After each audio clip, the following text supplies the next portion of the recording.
Lloyd Dowson, Chartered Accountants, Business and Tax Advisors, supporting the local community.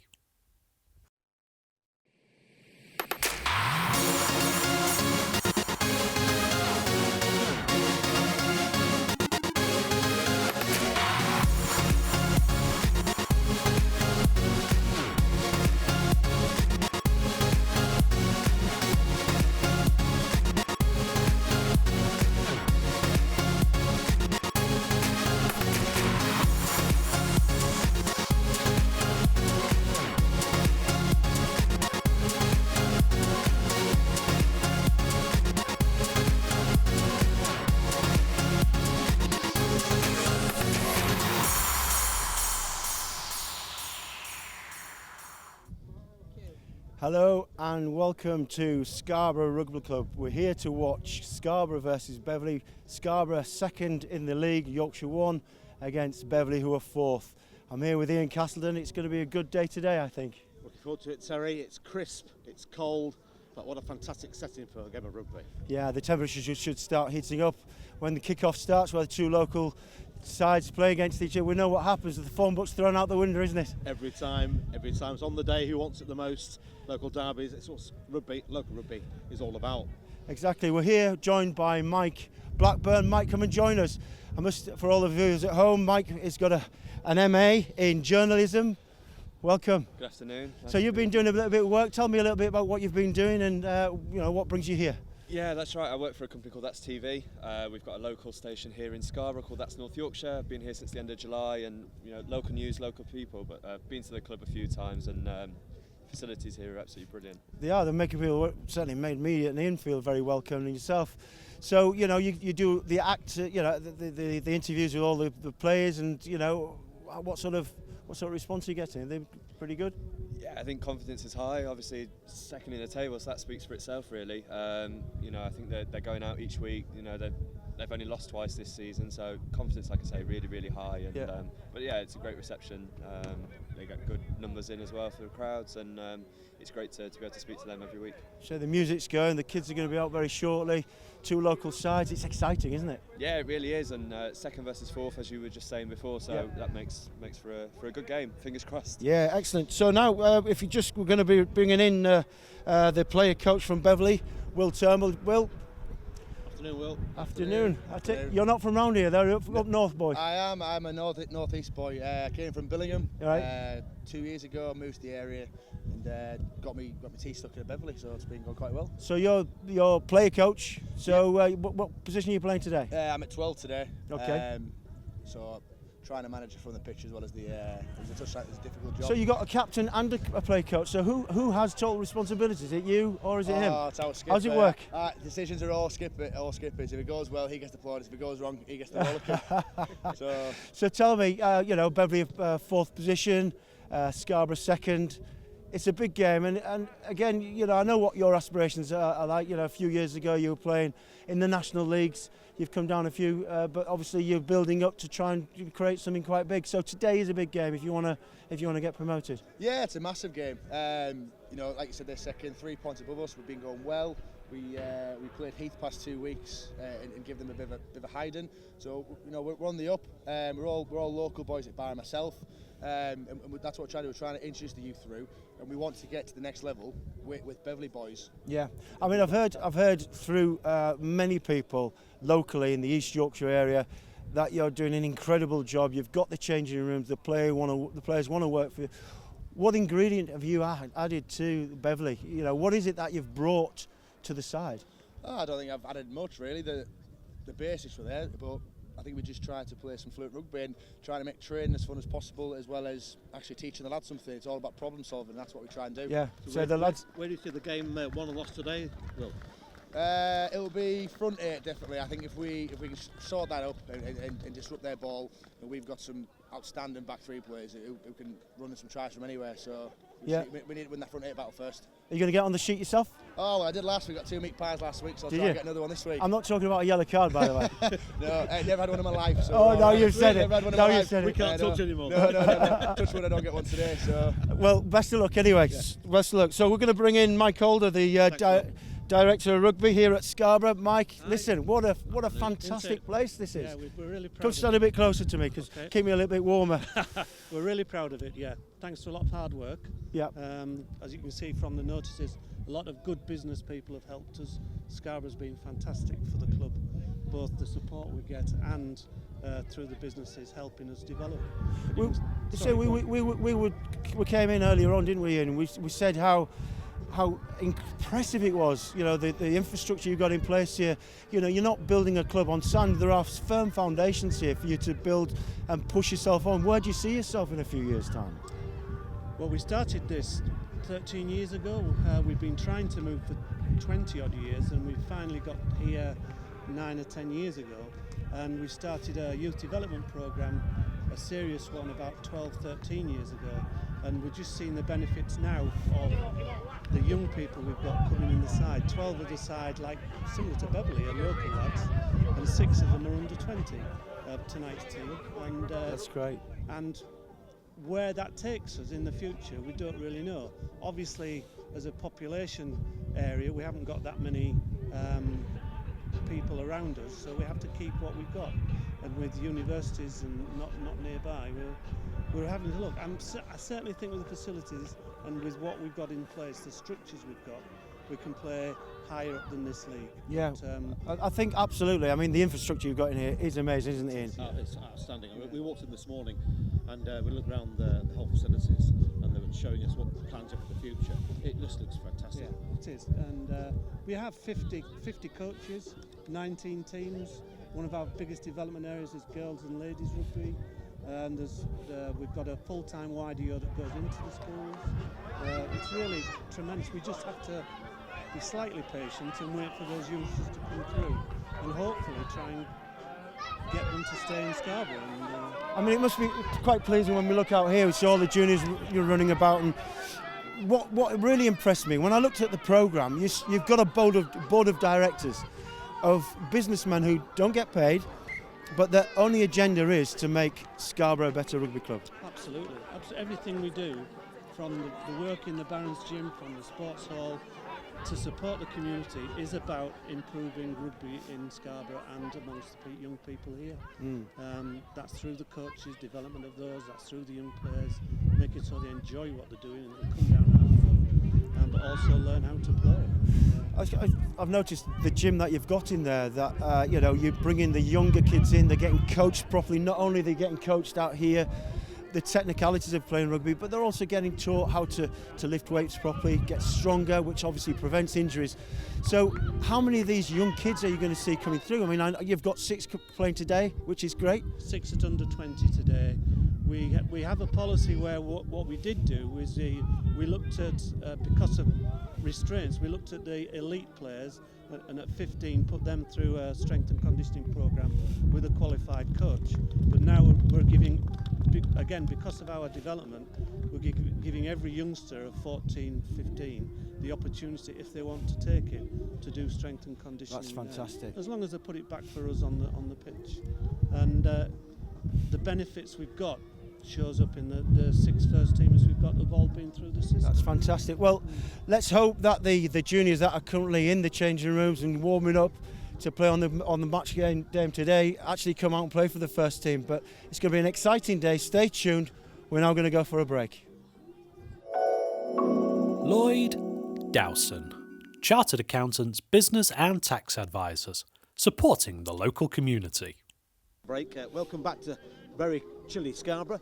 Looking forward to today's match. Really looking forward to today. What do you think, Terry? I'm not cold, Ian. It's not cold. It's just you because you've made got no hair. You've got no hair. me. I've come very well organised. I've got layers. It's all about layers, Ian. Yeah, that was really good talking to Mr. Holder there from Scarborough.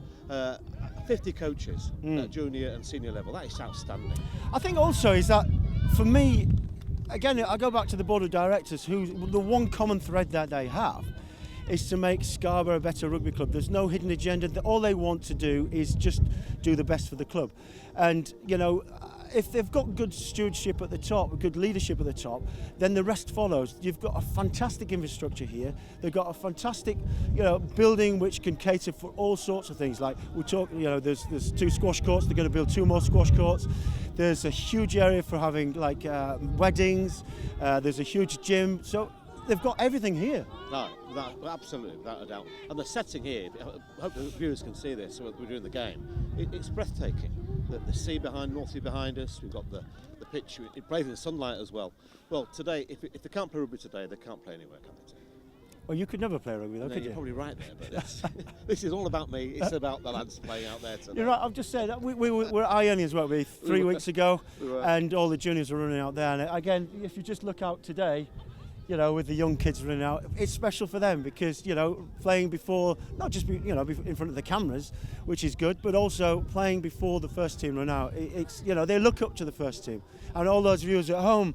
If you get the opportunity, go and have a look at a local rugby side. Get yourself off the armchair, put your cup of tea down, go and walk to your local rugby club and watch the players. The discipline, the fitness, absolutely amazing, isn't it? Well, I think also if you've got anything to offer the game, especially referees or ex-players, ex-referees, if they want to get back into the game, I know local clubs in the whole region are crying out for volunteers to come and help and lend a hand or get back involved.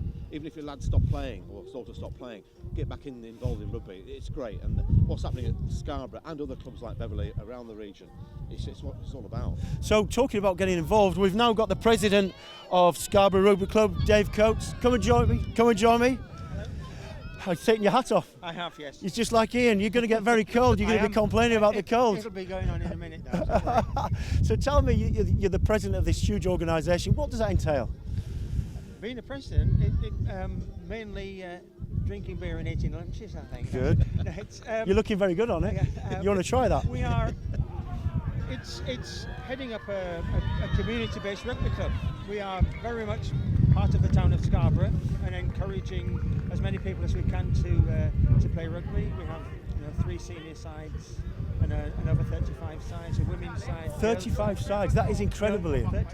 Over 35. Oh, Thank you very much. 35 sides. Over 30, yes. I don't understand anything. When I get to over 35s, I'll get to understand that. Well, so over 35 stone, or is that in age? No, that's just age, yes. So, Right. So everyone, we're trying to encourage rugby as much as we can, and my job is to, perhaps as I'm not a figurehead, but try to help to support that. Try to harness it in the right direction. Yeah, that's that's right. Yeah, everything here is designed to support rugby. Yeah. Everything we have here, the gym, the function room. It's all owned by the rugby club. It's all owned by the rugby club. And That's fantastic. It's all about the money the revenue it brings in supports 200-300 kids that are playing rugby. That's great. Yeah. Thanks very much for your time. Now, Okay. I'm now joined by Brian Gilbert, the Beverley chairman.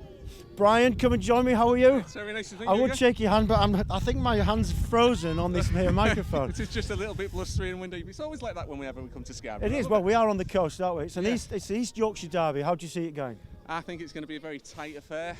We know that they've got certain strengths in the forwards that we might not be able to match, but our strengths are in the back, so we're going to give them a good run for the money. We had a chat with Will early on. I asked a question, where did you see the game won or lost? And he said in the forwards, but he's also said he's got some good back players and move the ball about. A day like today, it's made for rugby.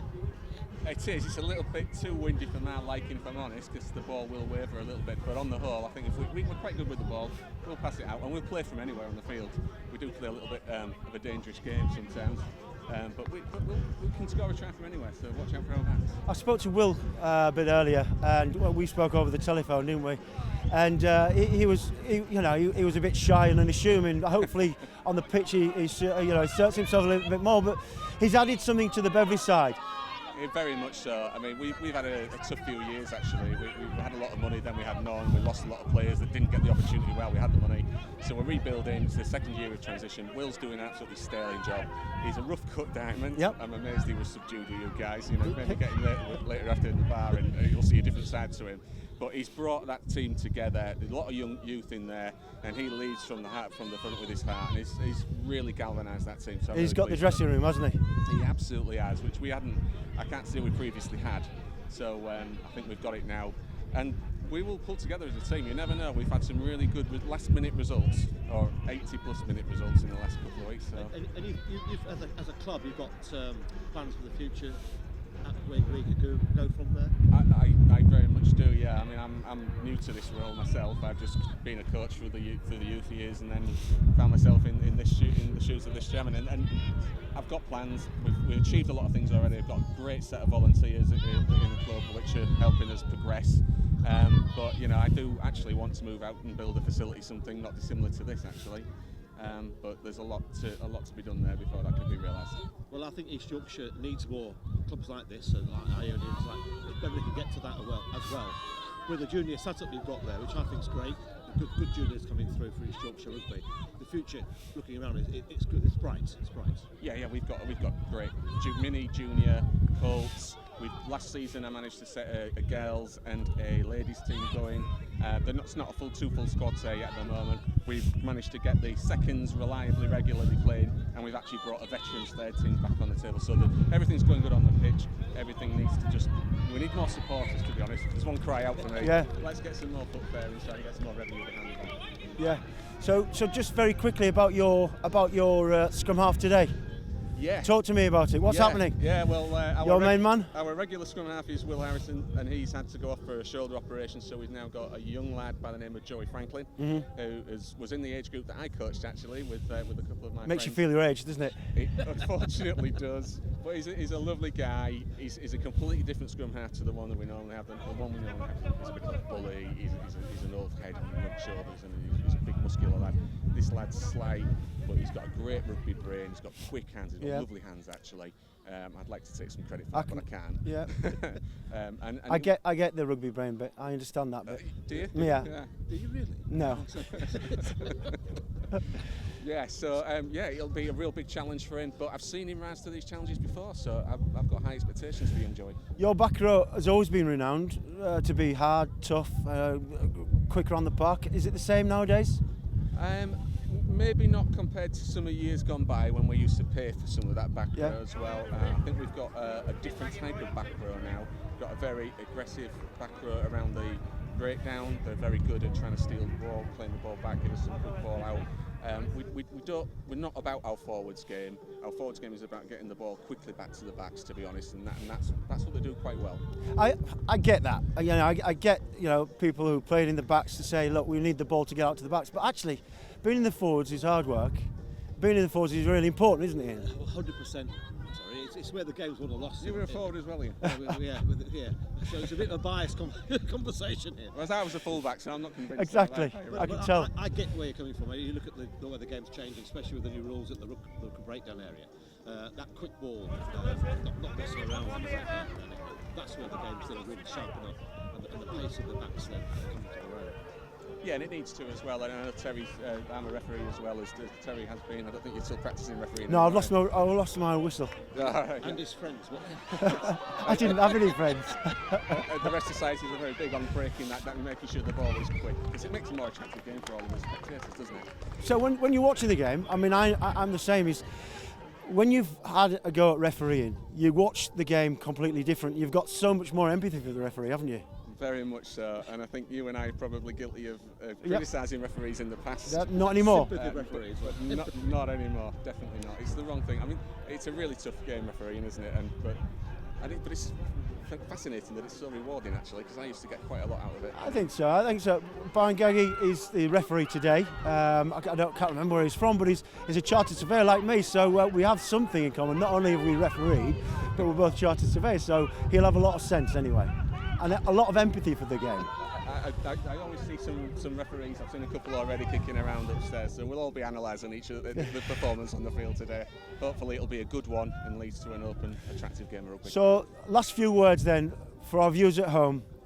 Let's have your predictions today, please, and be completely honest. I will be completely honest. I think it's going to be a really tight game. As we know, they've got their strength, we've got ours. I think it's good running weather. Not necessarily the best for passing, but I'll have to push you for an answer. I'm going to go for Beverley by 2 points. Beverley by 2 points. So Beverley by 2 points. We're going to go to a very quick break now, but bear that in mind when we come to the game. Thanks for your time. Thank you.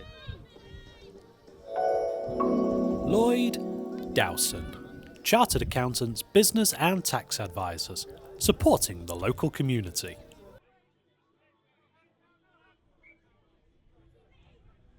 Hello, welcome back to Scarborough, where we're waiting for the boys on the pitch to finish their junior match. Beverley versus Scarborough Juniors. Scarborough, Beverley both warming up. First teams either side. Well, Terry, that was good chat with the boys there. It was good. It was interesting. I loved talking about this as well. Everybody's well wrapped up down there. Sat with Mark. Mark, a bit cold. We're not allowed to mention the cold. We've been told not to mention the cold because it's not acceptable. But what I would say though, the heat and the fireworks will start in not so long when the first teams run out, which is going to be, how long is it now? 5 minutes. Oh goodness me! 5 minutes before they come out, Terry. So where do you see it? Where do you see it, Mark? In terms of, you've seen Scarborough, you've reported on them a number of times. Where do you see the contest today? I think both teams are very, very strong. I think they're very similar actually with their back lines. Scarborough certainly this season have picked up a number of bonus points, and I think Beverley have got a similar amount as well. But I've actually got one to watch, a player to watch actually. Is that all right if I share? Of course, share that? of course. So it's Please the Scarborough winger John T. Holloway. Now it's easy to forget, he's actually only 17, 18. He's still at school. Yeah. And he's been in the starting 15 week in, week out. He started off really, really well this season, scoring tries every game. And then there was a bit of a lull for a few weeks, but he came back into it last weekend in the Yorkshire Shield. Got his name on the sheet. So he's my one to watch, and he's only very, very small, but you see him up against these other guys, and he's just got no fear. Is he playing on the left or the right wing? He's number 14 today, yeah, right wing. Right. So, yeah, looking forward to seeing him, and hopefully he can continue where he left off last week. Yeah, exactly. So, I mean, you say they're both very similar, but I suspect, because I've known Scarborough from the olden days, I suspect Scarborough are going to be very physical up front, I don't know. Oh, yeah, no, without question. I think there's been a couple of... over the last few weeks, they've had to rechange the team. I mean, for example, Matty Jones is playing hooker today rather than his favoured second row or even prop. But no, I think very, very physical. They've got a good record at home as well. They've only lost once to Heath a few weeks ago. So yeah, expecting a very good game in the forwards. You talked about Johnny Holloway. He's 70 kilos. It's not that small, is it? Well, height-wise, I mean. Oh, height-wise. 5'7". No, yeah. 5'7", yeah. Just over 17 years old. I think that's incredible. It's good for Scarborough to have such a young player. But I would ask the question, if he's playing week in, week out, being such a young age, is he going to get picked up, do you think, by a bigger club? Well, you would hope so. I mean, he's still at school here. I don't know what he's going to do, whether he's going to go to university or whatever. Presumably he's going to carry on his rugby then. So it will be a bit of a loss for Scarborough if he does move away. But yeah, you would imagine at this age, if he's playing week in, week out for Scarborough, he is going to get picked up. Now, I used to play at Wakefield, as you know, and I played alongside a guy called Andy Holloway who went on a North tour with me. I'm not so sure whether they are related, are they, by any chance? I have no idea. No idea. If you know, please text in. Andy Holloway, if you're watching, please let me know. But talking about the Beverley the Beverley team, their scrum half is injured. They brought in a new guy.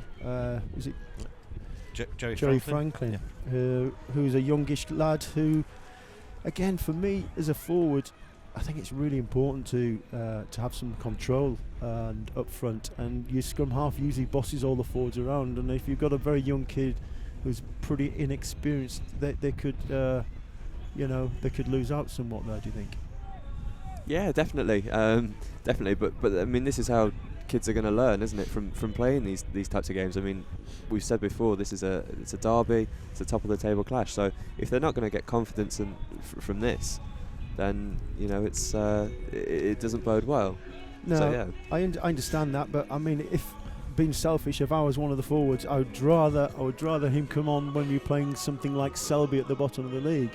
I don't know if we've got the league tables there we could have a look at. But when we have a look at the Yorkshire 1 League, we've got Scarborough in second place and Beverley a fourth. and it's pretty close. So by the end of the day, both could have lost. Well, so Scarborough could have lost 3 and Beverley 3, because Beverley have lost 3 at the moment. And here we go. When you look at Scarborough in second place, they've played 10, won 8 and lost 2. Mark, who have the 2 losses to? They lost to York, top of the table, towards the start of the season, and to Heath here a few weeks ago, which was their first home loss of the season. Right, yeah, but they're again in the Shield, in the cup game. They lost to Selby, which is bizarre. Well, they say anything can happen in the cup competitions, I guess. I suspect there was a few players not played that game, first team players, more of a second team that went out there. But if you look at the Yorkshire one, the local sides, Terry, you have Beverley in 4th, Hollendians in 7th, and obviously Selby at the bottom. And Hollendians, we've got a game coming up next week with them. They're quite away off the pace though, lying in 7th with 26 points. York seem to be steamrolling this league. They do. I think. Well, we know they've invested heavily in some of their players, and they've got a good coach, Lee Denham. We know Lee, yeah. Who I used to coach at Ionians, and again, I do think that Beverley have got a very good coach. We've just spoken to him, Will, and Scarborough got a good setup. So it's interesting to see that Scarborough lying in second, Beverley 4th. Today is going to be delivery day for one of the two, because if they've got aspirations to go up and take on York and hope York slip up, then today is an integral game, because if Beverley lose today, then I think they can draw a line under their aspirations to get promotion. Wouldn't you think, Mark? Yeah, you would think so. I mean, there's still a long way to go, don't forget. Too early to call, I think. It certainly looks like York are running away with it at the moment, but I mean, Scarborough, they're only 9 points behind, and if they keep getting these bonus points, that could be crucial at the end of the season. Simon Smith's told me that, week in, week out, for as long as I've been interviewing. The season is long, and there's still a long way to go. Well, I think today's match is critical for Scarborough. If they've got the aspiration to make that step up into the next level, they've got to keep putting the pressure on York. And I know that most of the sides in that division don't have the strength in depth that the higher sides have, like National 1s and North 2s. So anything can happen, you're absolutely right. A long way to go in the season. Injuries come and go. Or it takes a critical injury or a player not being available in a key position, and suddenly the game goes away from them. Yeah, you're exactly right there about the strength in depth. Scarborough have got a number of senior men's teams who play in a very good level, and they have got players who can step up. We've seen this season already, they've had several injuries, and people have stepped up, and it's worked. Something just that winning formula is there, and on their day, they're very, very difficult to beat, as you can see. Yeah, we talk about. So Joe and I talked on our programme the other day about what's happening in Yorkshire Rugby in total and Lincolnshire Rugby, East Yorkshire Rugby as a whole entity. The number of lack of the player numbers been coming through from juniors into seniors. This is where these junior and the focus on junior rugby is so important for the long-term aspirations of all the clubs. Without that numbers of players playing, you're not going to get the quality coming through to take those positions in the first team. And it's absolutely the vital thing you have to do. You have to promote from within as much as possible, rather than going to senior clubs and try and get players on loan who just put a stopgap. I think you're right there, Ian.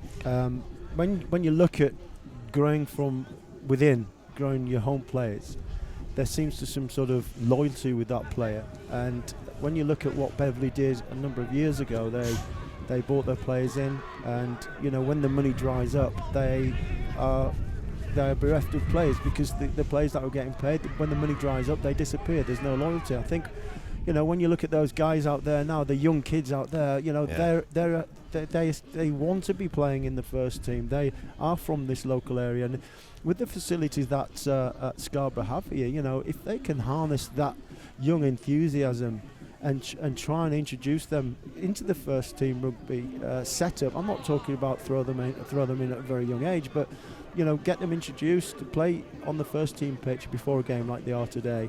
Get them used to speaking to the first team players, so that they can look up to them and say, I want to be a first team player. And I think if they can hold on to those, then the future looks bright.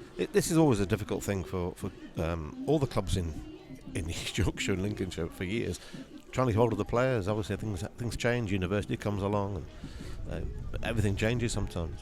Just looking at the on our screen now, North 1 East, when we've got Driftfield, Bridlington, Moulton and Norton as well, they're doing particularly well. Driftfield obviously been in that league for some time. Bridlington got promoted last year. Moulton and Norton have been there for quite some time, haven't they, Mark? Yeah, I believe so. Yeah, they've been there for quite a while. But this is, this is what Scarborough are looking towards. This season. That promotion push to join the likes of Bridlington and Moulton, who are other local teams. It's all about the derbies. Absolutely. I mean, it is and the rivalry. Agree, yeah. It is a local derby today, but it'd be an even bigger local derby, Bridlington versus Scarborough. I mean, that happened last year when Brid and Scarborough played in the league, because obviously Bridlington got promoted last year. But that was interesting. Here with the players are lining up here for the first team to come out.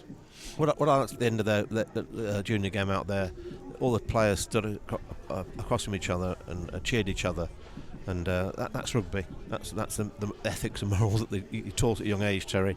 Respect your position from a young age. Do you know what? I'm just looking at those young kids out there, Ian. Not one has complained like you about the cold. Not one. Look at them. They stood there. What is wrong with you? How can you say that? Early on, you were complaining like mad. Never. I've never complained about anything, apart from you talking all the time. But no, just joking aside, when you look at these young faces, guy there with his gum shield, very sensible, wearing a gum shield all the time, but it is really good for these young kids to be here to applaud the first team and out, because I want them to look at the first team and they need to aspire to playing in the first team. That's that is something that they want to be doing. 100%. And there wasn't junior rugby when I played, or you? No, well, there was, yes, because I'm a lot younger than you, but not when you played. No, there wasn't. I don't think rugby was invented, but you've done well to adjust. How can you answer that? Well, they're waiting for the players to come off the training, and then they actually kick off. It's 2:15 today, so a little bit later than last week's. I say it is good to be working with a professional like Mark, because I say he's got. I feel slightly embarrassed, Ian, but he has got the full qualifications in journalism, and he's trying to get in and try and talk to me about things, but I'm not letting him in. You two know much more about rugby than me, believe me. Well, you've got the experience. You say that. I'm not sure about Terry. He turned up. I don't think he actually knew what he was doing.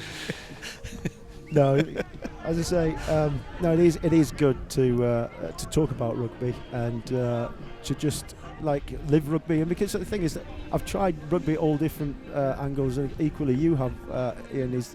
It's in our blood.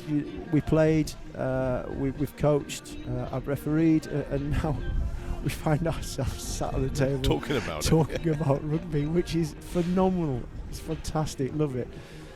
Well, look, Scarborough looking intent in their team huddle at the moment, discussing what they're going to do. No matter where you are, whether you're playing for England, you're playing England Rugby Union playing today, and Scarborough playing, it doesn't matter, who you're playing for or what you're playing for. The feeling is the same. This passion, runs through your blood when you want to play rugby, and it's great. And you know that feeling when you're out there.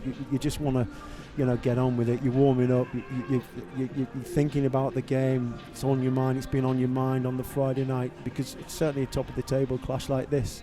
It really it stirs something up inside you, doesn't it? Yeah, 100%. The Scarborough lads are coming off now. You think all those times you play, and then it stops. One minute it stops, and you miss it massively. And what fills that void, Terry? What fills that void? This.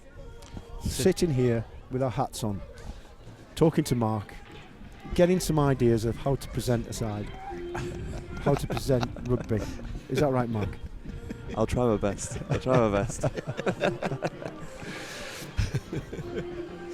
Yeah, the boys have been stood out there for a while. The Beverley lads are stood out there going through their moves. Let's looking at them, Terry. I think that Beverley are looking to play an expansive game today. Watching some of their pre-warm-up moves, They're trying to make the ball quick as possible out to the middle backs and to the wings. Yeah. While watching the Scarborough warm up, they're very much more moving it in the forwards. Again, I love it. They're in their huddle there. People look at this and think, wow, they're part of the inner circle, the inner sanctum, and we're not part of that. And people are still on the side, not part of that. You have to feel it to live it. You have to be in that circle, and it's such a buzz when you're playing in a team and you're having a local derby. It really is. And all those people sat at home having their cup of tea. Just having a cup of tea. Just put your tea down, have a walk down to your local rugby union side, and just watch a game, because it's a game which gives you values in life, and it's you'll find a friend for life there. Yeah, absolutely. Well, the boys are coming off now, Beverley, and they get themselves strip changed ready for the game. Will Luxing 10 We're going to go to a break, and when you come back, we're having the live game. Don't go away. Lloyd Dowson, Chartered Accountants, Business and Tax Advisors, supporting the local community.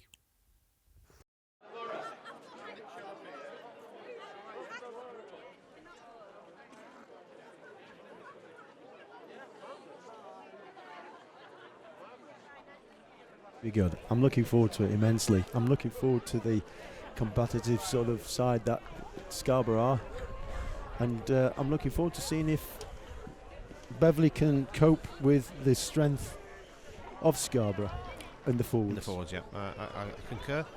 But I think the wind's quite strong down there. We can't feel it as much up here where we are. No. However, it's going to be interesting to see how they move the ball, Beverley, to try and get around this big Scarborough pack. Do you think having Joey Franklin in at 9, again, I don't want to single him out, but for a forward, it's good to have somebody in control at 9 and directing things, keeping the ball going. When we used to play, we had Dave Scully, who was as old as the hills, and still is. He still is. Well, he's still playing, that older. is. Yeah, he's still playing at 52 years old. But he kept us going forward all the time, and for forwards to have the ball rolling in front of you, it gives you that impetus, gives you that direction, and gives you that focus. And I think if you get up from a scrum, we mentioned it when we watched Ionians play. When you go back and have to stand up and run backwards from a scrum or line out, it's so demoralising, isn't it? Well, rugby's about position play and going forward all the time as much as you can. But it's difficult. You're playing a big team like Scarborough. Beverley have got to look at different ways to get the ball around them. So this young scrum half can have to think on his feet and move the ball, kick the ball, position, and keep his forwards going forward as much as he can. Yeah, we're just waiting for them to come out. But again, with Phil Dewberry at captain at 10, he's going to start orchestrating his scrum half. He'll be barking instructions at him. I'm sure he will. Yeah, I mean, Phil's an experienced player, been around the game a long time. So his experience and communication with 9 is going to be essential. I did ask the question to Will Turnbull, and obviously with Phil Dublet being the captain, how does that work? You've got the director of rugby or the head coach ring about, and the captain trying to orchestrate things. So who trumps who? Yeah, who is in charge on the pitch? Good question. The referee. I mean, and the team. Terence, the team. I would always say that the captain has the actual say on the pitch, whoever is in his team. Yeah, you're right. It's here they go. Here they come. Beverley leading the team out. The team's out.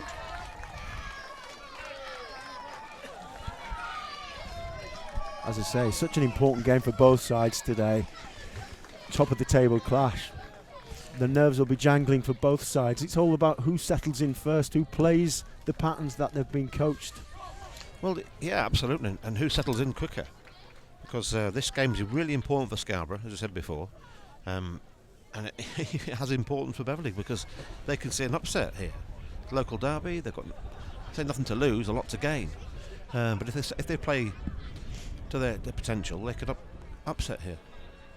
What would an upset be? Because as I say, it wouldn't upset the apple cart because they're both sort of very evenly positioned in the league. So, I think this is in the balance. Here come the home side. Yep, here's Scarborough. It's led out by Matty Jones. He's a big boy, isn't he? Yeah. Yeah. Do you think he plays in the front row? Of course he does. Oh, it's a good question. He's a big hooker. I think he usually plays prop, but he's having to go hooker.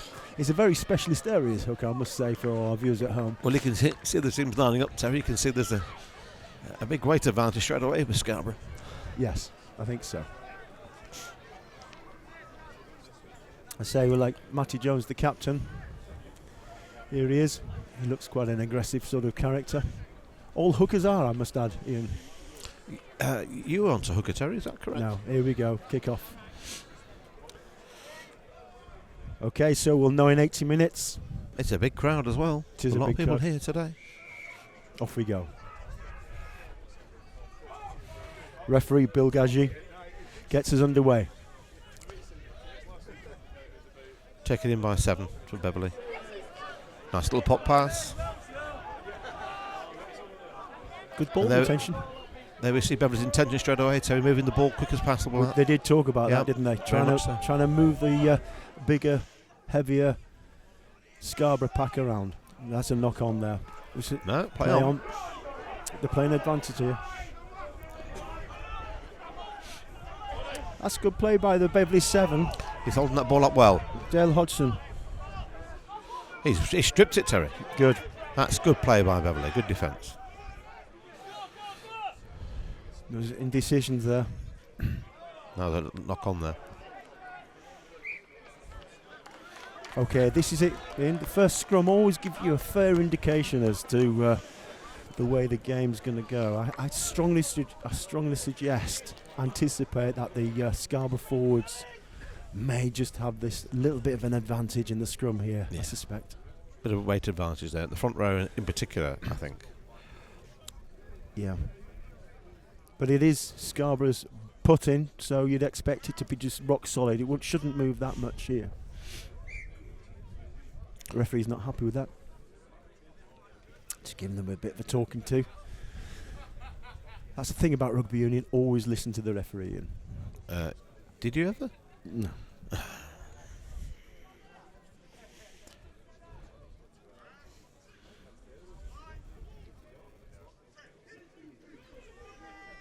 Steady scrum. Rock solid there, Scarborough. Just got the edge on the push. Ooh, That go forward, Terry? No. Let's play on. Oh, they could be on. Just a bit of nerves creeping in here. That's a big hit by the fullback. Yeah, Beverley coming over the top on their ball. Would you so kick it's a for goal? penalty. Would you get the points, Ian? Without a doubt. Without a doubt. Yes. A nerve settler, as they say. Yeah, I think been a bit frenetic. I mean, we've only played less than a minute, and I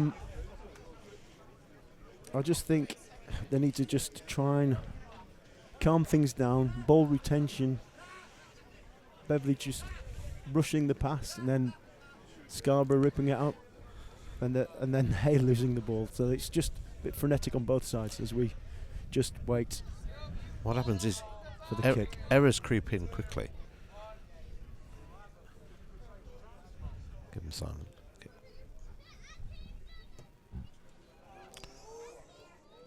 He struck it well and just hit the post, and he's followed up well. Kick by Tom. I think he may have scored there, Terry. He has. That's a great example of always following the Always kick. follow the kick. You never know. So what was a penalty from an error and a penalty turned out to be a try.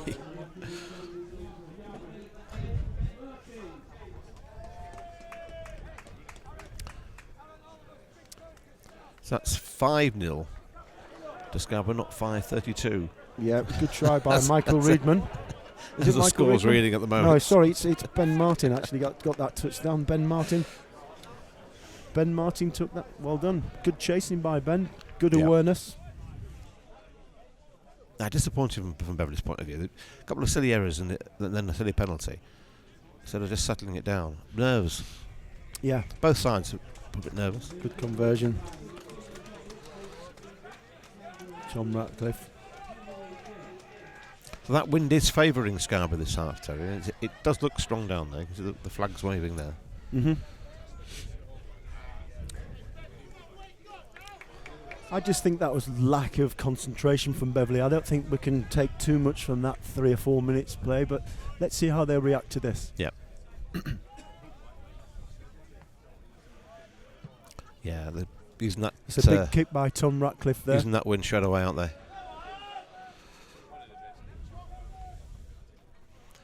Beverley, we're running it back. Looking strong.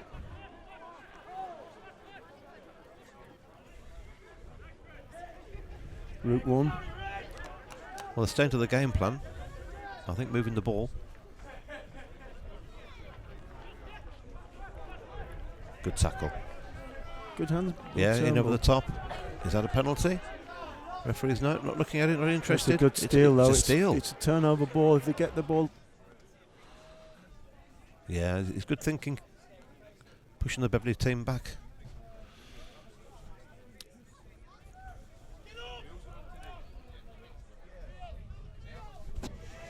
Good strength. So we got 7-0.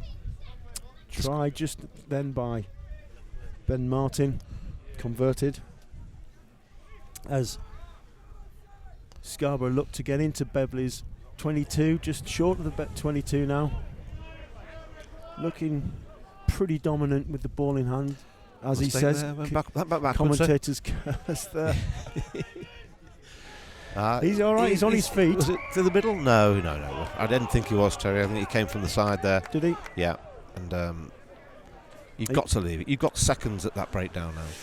For the viewers at home, what the referee is saying then, he's touching the ball in the ruck. You have to be the first player to tackle. I think they've just changed the laws anyway. You have to allow the player to play the ball. So a penalty again to Scarborough. So see if Tom Ratcliffe can just dink this one over as well. It's quite good with the boot. Let's just watch.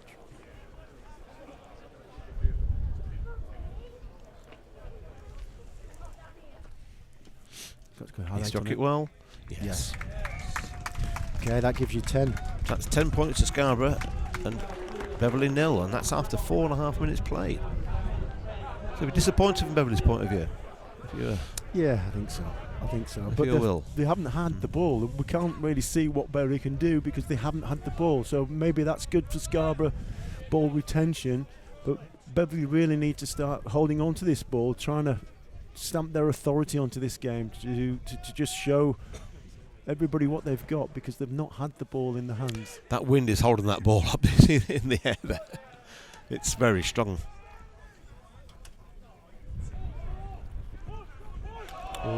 Foot. Knock on there by Phil Watson. So Phil Watson took his eye off the ball there. He was looking at the man coming in just to take the tackle. He's going to have to put it back in on the scrum now. Try and make amends. This is a platform Beverley need. Try and create some attacking move here.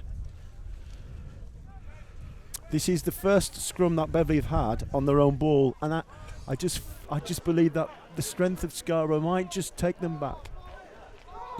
Yeah, they hold it well, Terry. The ball's available. It's very scruffy though, isn't it? Look, they're under a lot of pressure. Yeah, it's true. A lot of pressure. He's going to take the ball in. Yes, he is. Well played. Nice break by Will Turnbull. Well played, Will. Quick ball. They're making some inroads there on the right-hand side. That's good rugby. Moving the ball.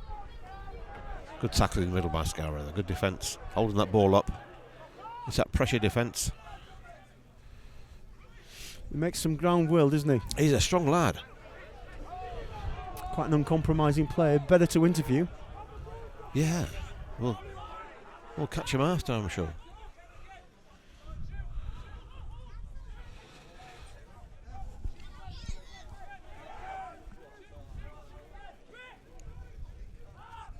With the short side.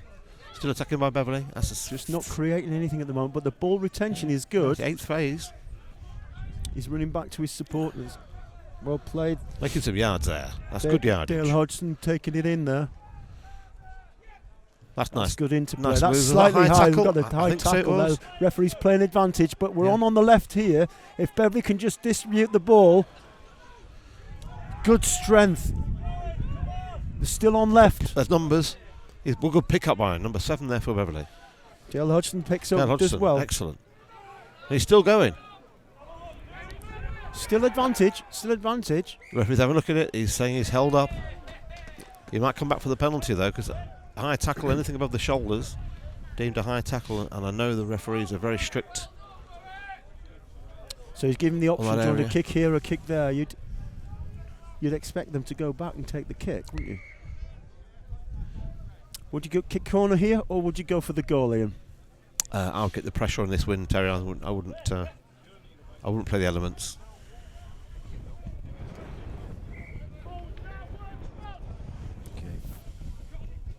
Well, the focus has to be on the number 2 jumper.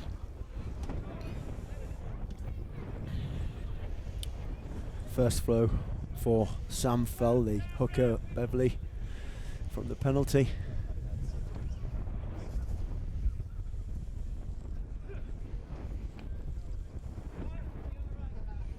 Well taken. Matty Jones, right. A tight maul by Beverley. Oh, good counter rooking by Scarborough. Yeah, but he's coming from the offside position.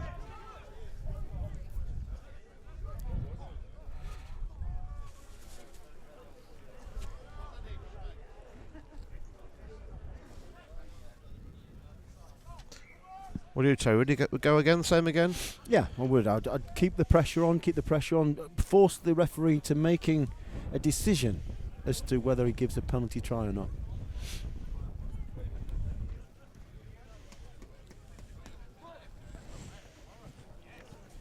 Just getting in the front there. Yeah. The throw wasn't accurate enough, but the jumper didn't really get in front of his man. That's frustrating from Beverley's point of view. They had a bit of pressure there. Taken in by The build Phil again. Watson there. Cleared away by Jordan Waitman. Is that when it's taken that ball over the half? Jacob Holmes takes it on. Good chase by Scarborough. Good feet. But it's on outright. If they move the ball. Good ball.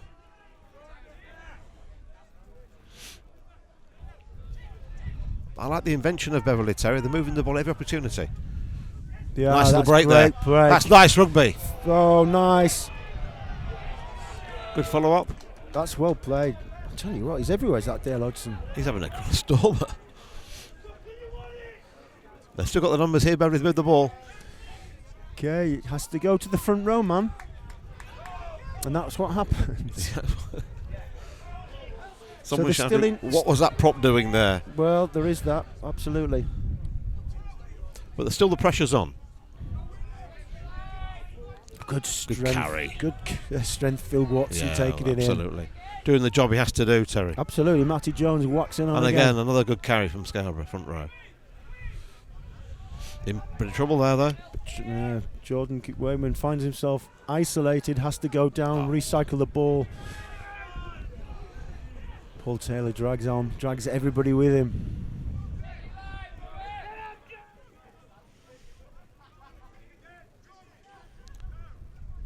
It's a bit of a fight on that breakdown, Terry. It is. That's just what the forwards need. Just calm everything down. Get the ball out. Recalibrate. Line out. What does it actually mean, Terry, recalibrate? It means let's just get rid of all that stuff we've done, put it under pressure, been in on 22, been in the red area, get it off the pitch. And as you're jogging, the captain can be talking to his forwards, saying, look, calm down, let's make sure ball retention, don't rush things. That's what recalibrate is. Buying some time, yeah? I know it's more than one syllable. Well taken by number 13 for Beverley there. Graham. Seven's off again. Hodgson, he's just... Hodgson again. The first 10 minutes he's been a shining light for Beverley. Let's hope he's got a good engine on him, because if he carries on like that... You see hands in the ball there. The I saw that, yeah. Referee missed that one. Run on the right here. I think Beverley's retention so far has been very good. Coates is looking strong there. Oh, that was a big collision. Nothing given here, is there? I'd shown a bit of intuition there. The scrum half, young scrum half, not afraid to take them on.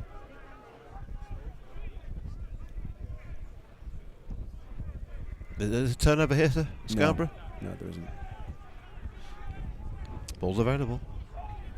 So it's the hard yards now. Just have to hold on to this ball, but they've lost it. Oh, Scarborough off his feet there. Excellent work by Taylor for Scarborough. Just ripped the ball out and he's won his penalty. He stayed on his feet. He was the tackler. Managed to grab hold of the ball and then it forced the penalty.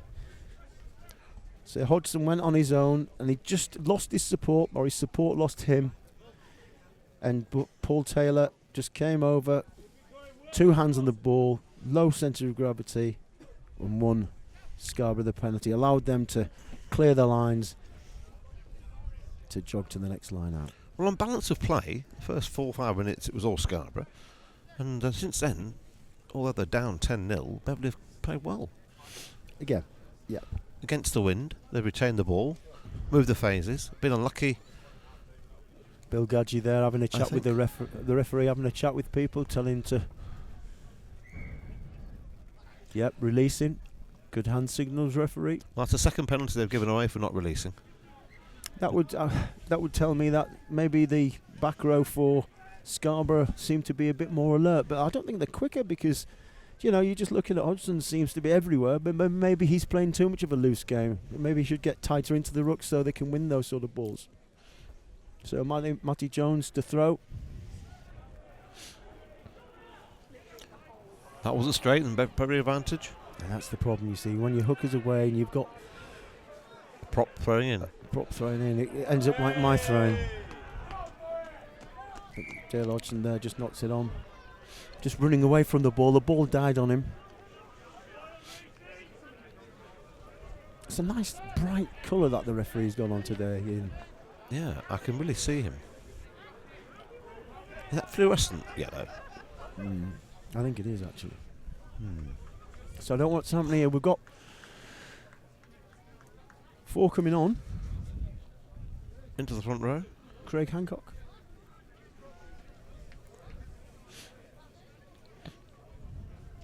Must be an injury, Terry. Maybe it's just to shore this scrum up for Beverley, because in the last scrum they absolutely got pushed around. Very dominant, the Scarborough scrum. That wasn't in straight. No, the referee's not happy about something. Makes a mark on the turf. I don't know why referees do that, but it is a very important part of the referee's days, scraping the grass with their foot like a charging bull. What are you talking about? This is rugby. Nice hooking there by Scarborough. Yeah, look at that strength. Look at that strength. Good drive. That's going to cause a penalty, I'm sure, here. No, he's called a wheel. Well, very lucky Beverley there. I think very lucky indeed, because they could not cope with the strength of the Scarborough front row, front 5. And for me, that was a penalty all day. But maybe the referee saw something slightly different. But I suspect we are not going to see anything different. We are going to see exactly the same thing. We're going to see Scarborough driving Beverley all the way back to Beverley. Yeah, they're dominating that set piece at the moment.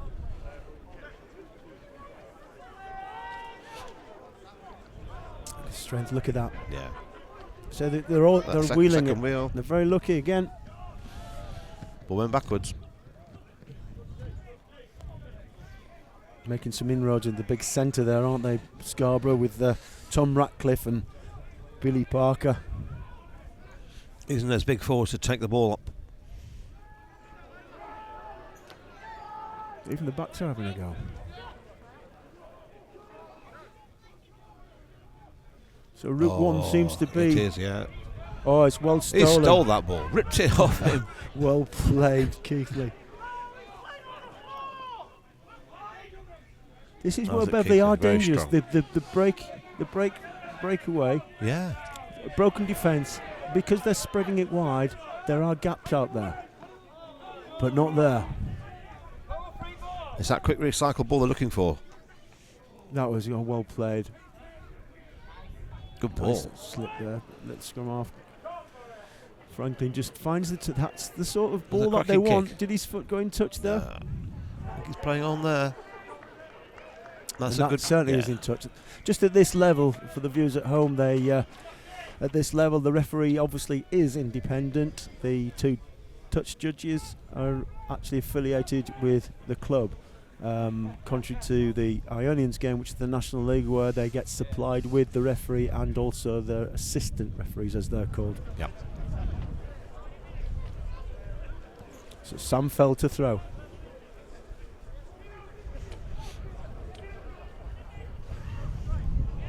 So a straighter throw and interfered by Beverley.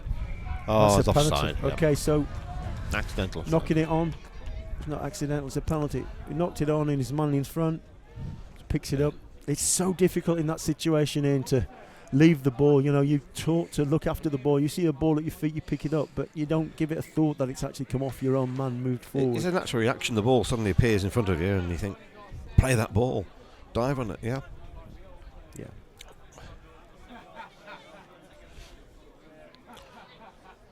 That's the president of Scarborough there. We talked to him earlier. So multitasking as well, being the president and the touch judge. Listen, these lineouts are a bit of a lottery, aren't they? They are with this wind. That's a strong breeze. There's no excuse for a throw. At the moment, Beverley's benefited the majority of the throws.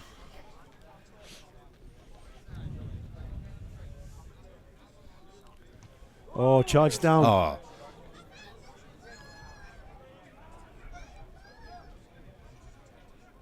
Okay.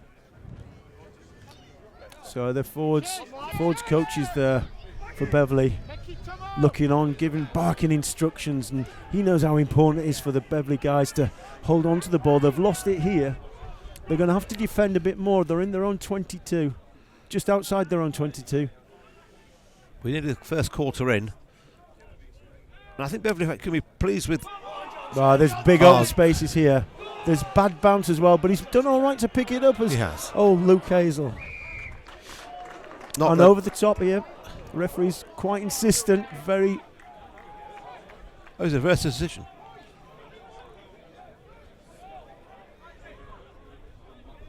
Well, what happened there, Terry? I don't know if we can have another look at that. But I'm not so sure exactly what happened there, but the referee is giving a penalty to Scarborough. He's quick tap. Tap and go. White line fever, he's off. He's on his feet though, he's the Beverley guy, and he's okay to hold on to the ball. No, you've got to support your own weight on the ball. The referee's blown his whistle. He's stopped the game because what he's saying is that the Beverley guy was on his feet, quite legitimately on his feet, preventing the guy from playing the ball, but the referee said that they weren't 10. You have to be 10 when you take the penalty. So scrum down. I think I might know what's going to go on here, but the thing is, if they drive back too quickly, the posts are in the way. Beverley, this is a big scrum for Beverley. They need to make sure that they just lock up, prevent the drive. But I just feel that the strength of the Scarborough pack, it's going to be too much for the Beverley boys. I think so. It's just going to be too much.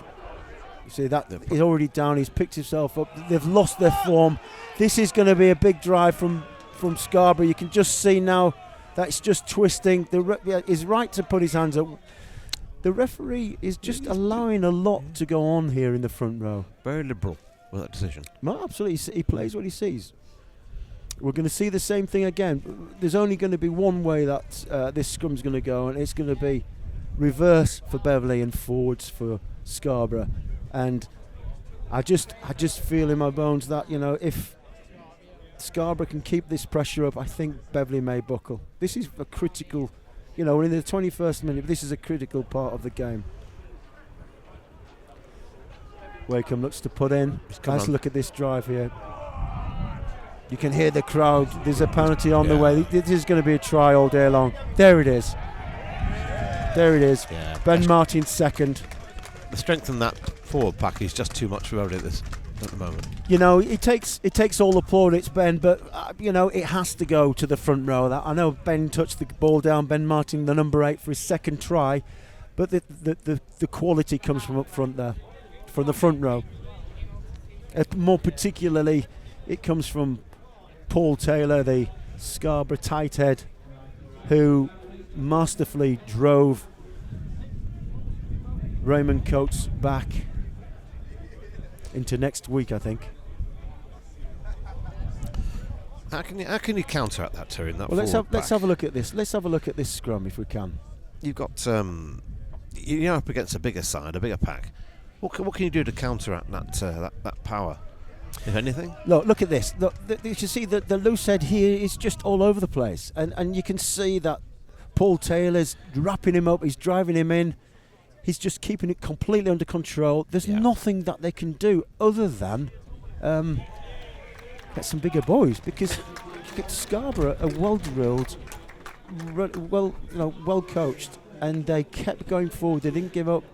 The thing is, once you lose your footing in the pack, certainly in the front rows, and unfortunately Raymond Coates lost his footing, and once you've lost your footing, you're always going to go backwards. Well, the new rule this year is any player in the front row can actually hook the ball. Yeah. What's the score there now, Ian? That's 17 points to 0 in favour of Scarborough. 23 minutes of the first half played. And that ball, did it go 10? Referee says so. Yeah. It crossed the line, so we play on. So Beverley needs something in the next... just knocking it. There's a breakaway there by Scarborough. I tell you, Tom Ratcliffe just couldn't get the ball away there. But the pressure's still on, coming on right. He's going to have to take the ball in, recycle it. That's a big, strong run by Cunting. Big South African prop. Good ball from the hooker. We need to open up a little bit now, Scarborough. It is very breezy. You can hear it over the microphones, actually. It's really breezy here. Oh, big collision again in the front there.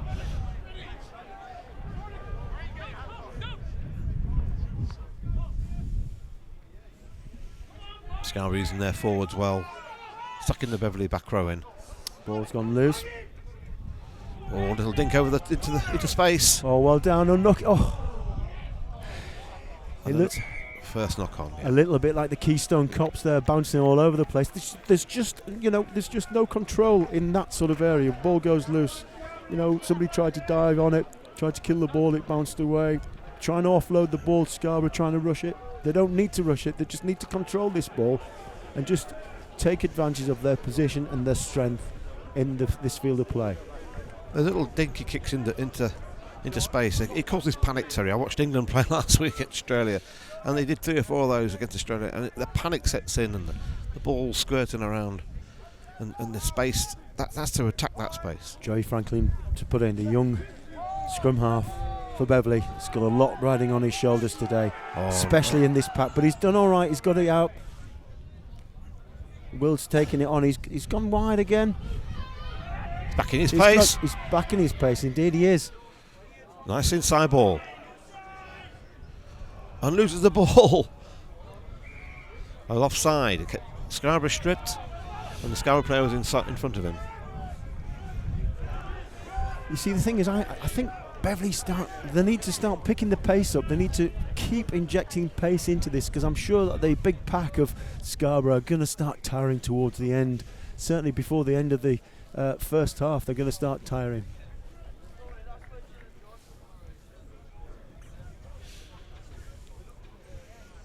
.26 minutes into it. It's important Beverley do get a score this half into this win, just to make it a good competition. Yeah.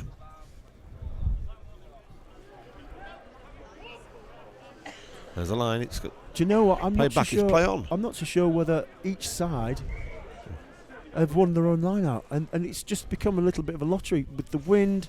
You've got Scarborough's standing hooker thrown in. They've not had that interaction between each other with training. They've probably trained a little bit, but their main hooker is not here throwing the ball in, which can cause a lot of problems. It's a very technical area, Ian. You used to throw the ball into it, didn't you? Not very well. Yeah, that's what I heard. Okay, scrum again. I don't think Scarborough are going to kick for touch here. I think they're going to probably try and run it. They're going to hit midfield and try and recycle, I suspect. Beverley defending very narrow in the middle backs there. Yeah, there's a lot of pace out wide here on the right-hand side as we're playing downfield. The collapse scrum. For the viewers, the scrum's a very strongly policed area now. Referees. I tell you, there's a lot of beards going on in that pack, both of them. It is Movember, isn't it? I don't think that they haven't been growing that just for 3 weeks, have they? Surely not. You tried to grow a beard once, didn't you, sir? No. Right. Look at That's that. a good That's shove a good by Beverley. scrum by Beverley. What's going on? After all that Lack of pressure they've concentration taken. there, or maybe concentration from Beverley. Taken in there by the inside centre That's of held up. Scarborough. He's not gone to the ground with it, but they've managed to recycle it. He's only going one way.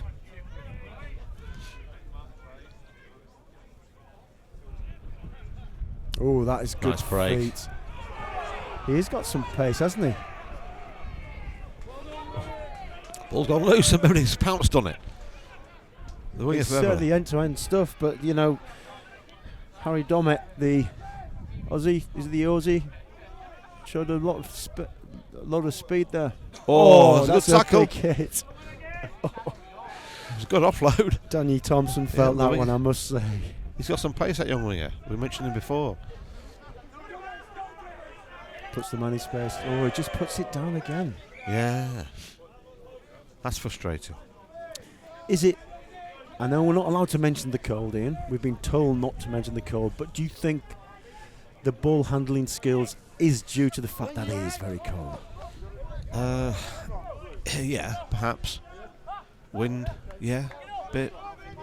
Panic. More so. Okay.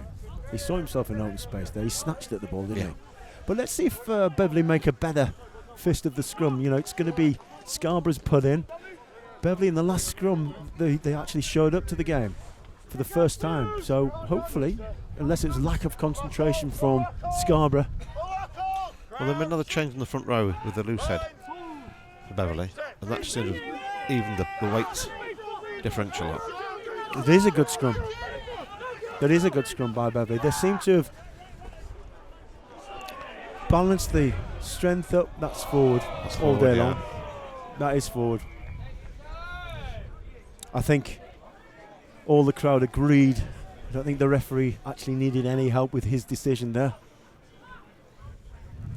But it's a good crowd today there. It is a very good crowd. It's nice to see local rugby so well supported. If you sat at home watching this on your TV, please just next week find out your local team, go down and watch your local rugby union team. You'll be very surprised, A, how nice the people are, and B, how enjoyable it can be to watch a competitive game like this. Beverley have made 3 changes now on their pack. Forced or unforced. Well, whatever happens, it's actually changed the complex of the scrum. Now, this is going to be interesting because this is where weaknesses are exposed on your own ball. Oh, snagged at the back by the He did well, though. Scarborough back row. He did well, did Franklin there. He did. He presented the ball. He got absolutely scragged, but the ball came back, which is really important to the forwards. Route 1 for Beverley, just trying Strong to carry. keep hold of the ball, keep the phases, building the phases up. So he's on his own there, but he seems to Scarborough have tackler there who recycled- made that tackle, hurt his shoulder in that tackle. put him away is the shout from the crowd. Switching it back. Big hit coming in. The back row again. Put some big hits in, does Parker from Scarborough. That's good continuity Against from Beverley building the phases. Yeah. Oh, that's nice inside ball. Was he expecting it? Well, he held on to it. Keep building is the shout from the crowd, and I would agree, keep building, Beverley, because if you keep hold of the ball, just build some phases, build some confidence. It just looks as though he's on his Oh, he's offside from shouts the referee from being offside, Scarborough. If the referee keeps walking back, he'll be in Beverley.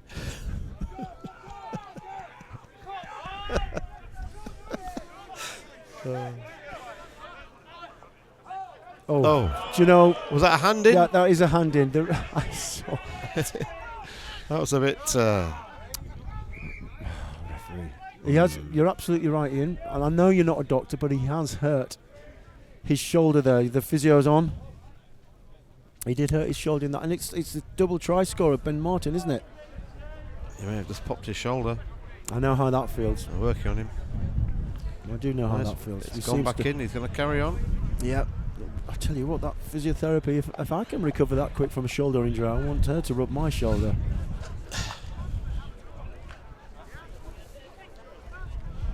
Just a quick conflab with the Scarborough pack, just saying, look guys, you know, we've had them in the scrum for the last 6 or 7, last 3 have not been particularly good. They need to think about body positions and tight, working as an 8 rather than individually, because sometimes if you do very well in the first 3 or 4 scrums, your mind drifts. Beverley have made some changes in their pack, which has obviously paid some sort of dividend, which is great. They're still struggling there. They're still 17 points to 0 down.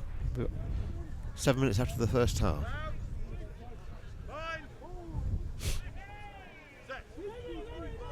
Set scrum. Scarborough, slight nudge.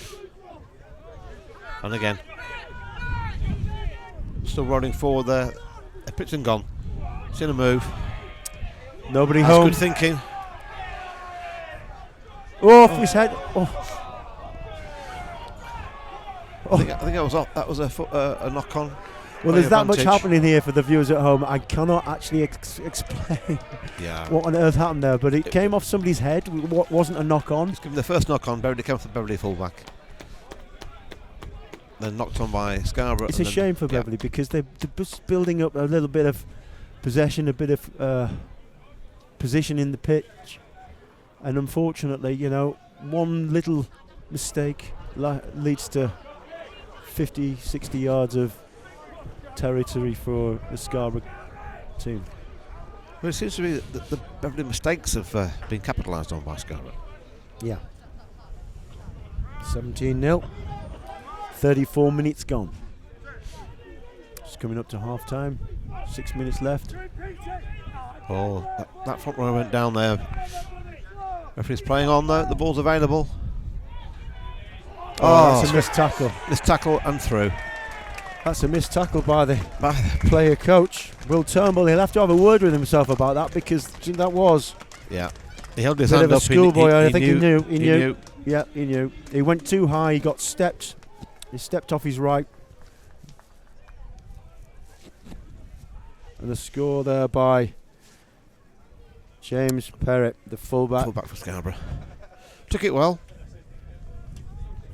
So makes the score 22 points to 0. With a kick to come. Here Look we at are, this. He just went too. He just went too high. He stepped back inside on the inside of him. He just exposed his inside shoulder. Rule number 1: never ever expose your inside shoulder unless you've got a back row ready to whack him down. Yeah, without the drift defence there, you have to take your man. Yeah, it has to be a man on man there in the red area.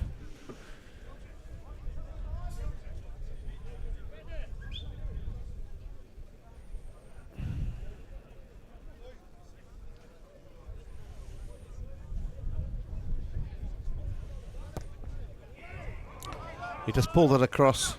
Yeah. So he stays at 22, Scarborough, and 0, Beverley.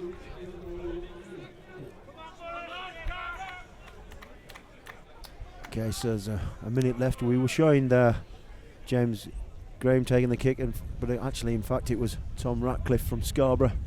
The little picture that popped up was the Beverley 13. Apologies for those at home. Come on, Beverley. Let's get back into this. You can see the strength of the wind there. The ball held up in the air. Yeah, do you know, it is very difficult to try and judge the wind. You know, you've got the shape of the rugby ball and the complexity of the wind. It makes it very difficult to judge where the ball's going to be bouncing. But like, make no mistake about it, Scarborough are making some inroads now. Psychologically, you know, Beverley are we praying for the half-time whistle. Yeah, I think they're going to come out second half, Beverley, and use this wind and use the pace they've got out in the backs and try and return the favour to Scarborough. So this is that's a big hit in the middle. Two big by boys Craig colliding there. Hancock. Well, that certainly was Hancock's hour. You could hear that all the way down to Beverley. You know, there's times like this, I see big hits like this. When it's cold like this, Ian, I'm quite happy, sat happy, drinking my coffee. Ouch.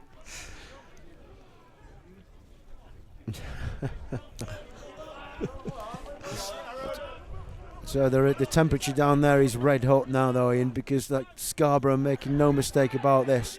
They are making inroads into the Beverley defence, and easily as well. Unfortunately, it's a bit like knife through butter. They need to make sure they make a better fist of the defence, because they're getting through far too easy. That first line defence, they're not putting the first man down. You know, even Dale Hodgson, who started off very quick, very aggressively, he's sort of petered off now. Psychologically, I think the Beverley boys are getting a bit, where is half time? They're looking to the clock, they're looking to the changing rooms now to regroup. They don't go in at half time though, do they, Ian? No, another penalty to Scarborough there, not rolling away at the breakdown. We played advantage. The Scarborough man's went for touch and missed. So chance to clear the lines. Beverley fullback punted it up. Luke Hazel takes a kick. Good return in that wind.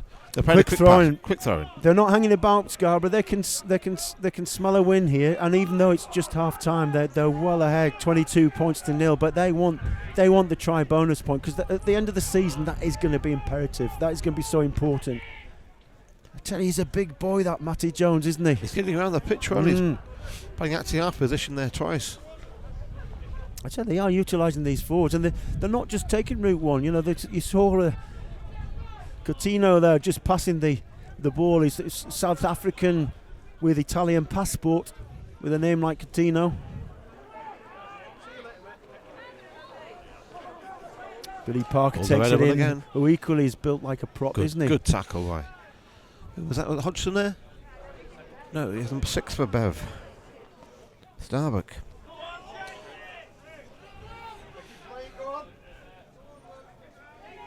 But Hubbard's isolated. He's made a good got some good away pace now. On, hasn't he? He's done well, Luke Hazel. He did. Should look for support though. As Will's trying to make amends for that missed tackle, he strives forwards. The effort in his face, you can see. He's trying to drive his side on. Good tackle. Good continuity here. The young scrum half passes out. They're going to. That was a hit in the middle. You can hear the crowd. It is a big hit. He was lined up there. And he's called that a penalty for not wrapping his arms, using his shoulder. I'll agree. And also, it was too hard in my liking.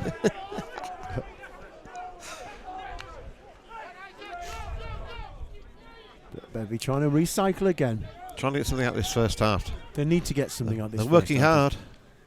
He's just gone on his own, but he's hitting, rolling. He's making the ball available. Hancock drives through. Strong defence by Scarborough. Hodgson. Scrum half just a little bit indecisive there. He wasn't given any options whatsoever. These Beverley boys, they need to give the scrum half some options, because, you know, he's left with nothing. So Will takes the quick tap. You know, you can see Beverley starting having a bit of belief in themselves now.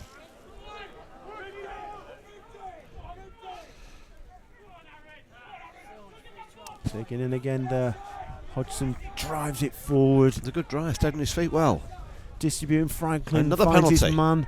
That's 3 on the bounce for you can see Will advantage. Turnbull barking instructions. Feeds his full pass forward, so they come back to the penalty. They'll bring it back. I think he's going to go to his pocket here, so that was 3 penalties on the bounce. He's stopped his digital watch. Something very important is going to be happening. He's going to chat with them. It's either a warning or he's going to go to his pocket. What for? 3 penalties on the trot. not rolling away. Interfering at play the ball. He's giving him a long lecture. Very much so. And then after all that, nothing. Just a talking to. In our day, it would have been the card.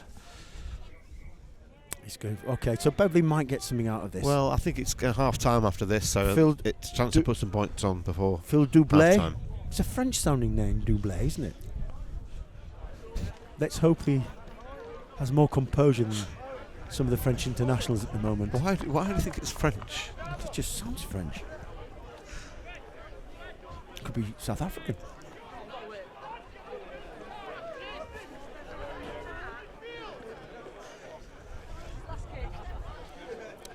Some of the forwards are wanting some result here as this will give you some idea of that win. Doublé just tries to tap the ball over.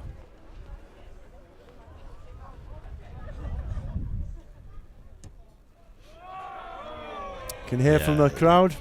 He pulled it. He had the distance, but he pulled it. I think he taps that down. I think might be half that's time. half time. That is half time. So we've got 22 points to nil. Half time, 22 points to nil. We're just going to go to short break, but don't go away. We'll have the second half, and hopefully Beverley will have a good talking to in the changing rooms. They are going at half time. It is cold, but we'll go to a short break, commercial break, and we'll see you after the break.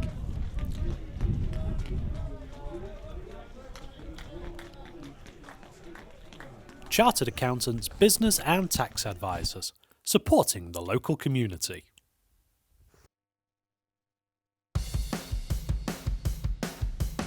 Welcome to Camelot Cars, your local used car specialist. This is Hannah from Close Brothers Motor Finance. Last year, Close Brothers Motor Finance helped 88,000 people buy their next vehicle.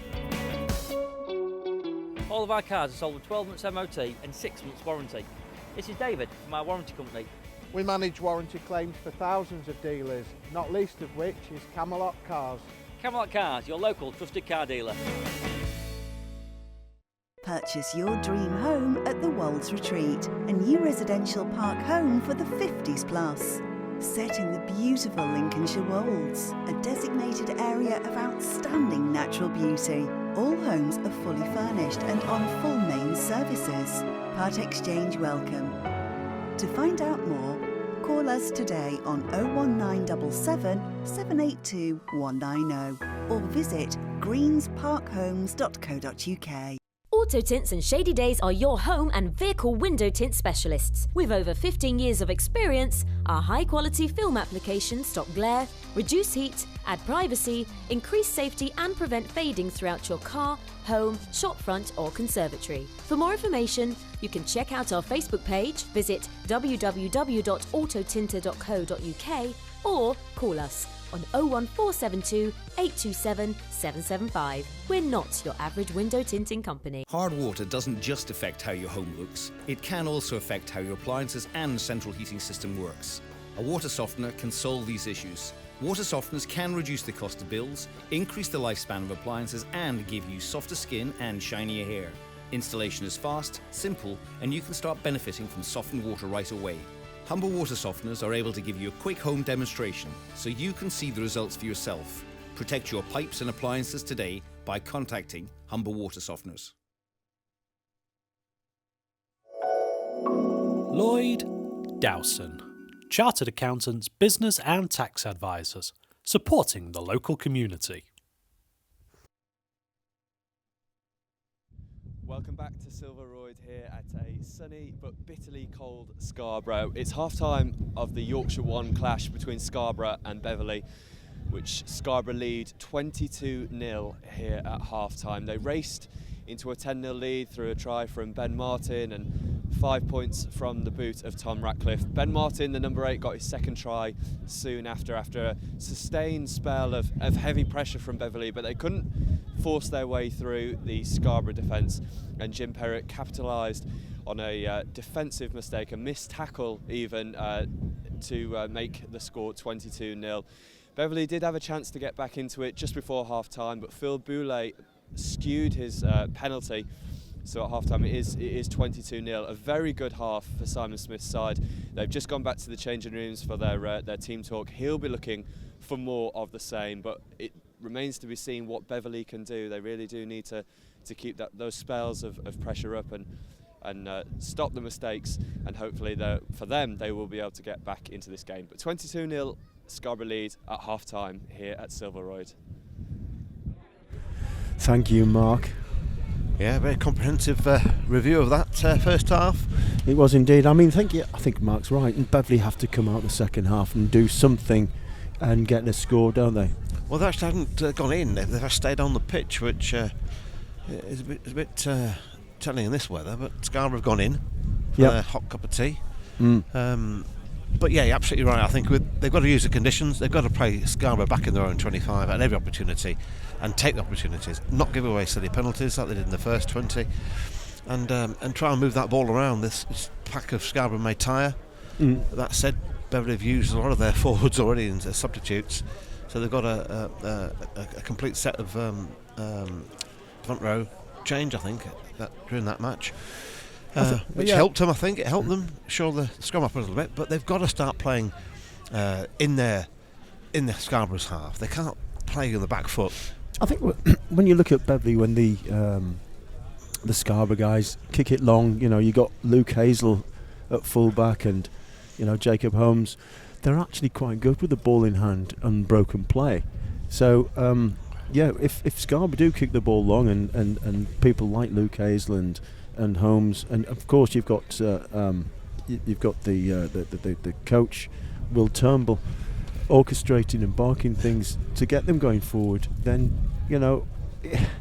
chances are that they could start scoring. If they score early, then the game's on. But 22-0, yes, the wind is strong, but I just think that Scarborough are going to be too strong for them. I do. I think they're a young backline, the Bev lads. They're still learning the game in terms of where they are in the league structures.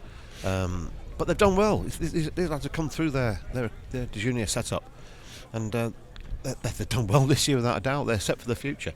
But yeah, they're going to have to do something slightly different to beat this Scarborough side. I agree. Okay, Ian, if you're in in the middle there, and you're Will Turnbull, what are you going to be saying to the young kids? What are you going to be saying to Joey Franklin and James Graham and Luke Hazel, the young guys that have come through? What are you going to talk to them about, and how are you going to try and change their mindset? Well, they say to the lads, look, you keep playing your game. Trust in your pace, trust in the fact that you're in this side for a reason. We're playing a second team in the league here. We're lying fourth ourselves. We've proved we can match teams in this league. Have the confidence to go and play. We've got to turn the big boys around. Say it's up to our forwards to win us some good ball, and we can play with it. Yeah. I just hope and pray that Beverley gets something in the first couple of minutes here, because if Scarborough score again, it's going to be an uphill mountain for Beverley to get something, away from home, second of the table, Scarborough. It's going to be difficult. Well, Scarborough know they played with that win the first half. They'll know they're going to have to hold the ball longer periods in their own half and try and dominate some second, third phase, fourth phase possession to push Beverley back. But it's going to be as soon as Beverley get a sniff of any scrap of ball, they're going to use that hopefully in their favour to move the ball forward through the feet and then get the hands on it out wide. We're just waiting for, here they come, Scarborough. For those viewers at home as well, that last picture, you could see the North Sea out there, couldn't you? Blowing in. This is a fantastic view up here. It's incredible. Scarborough cast in the distance, the North Sea behind. And us sat here. Right, we're set for the second half. This could be an interesting second half. We'll see what happens in the first 5 minutes. I think set the tone, I think.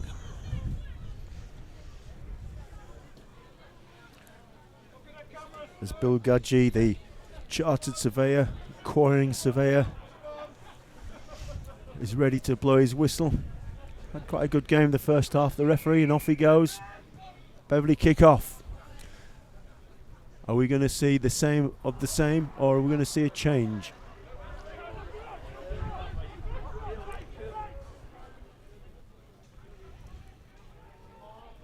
Strong carry by Scarborough.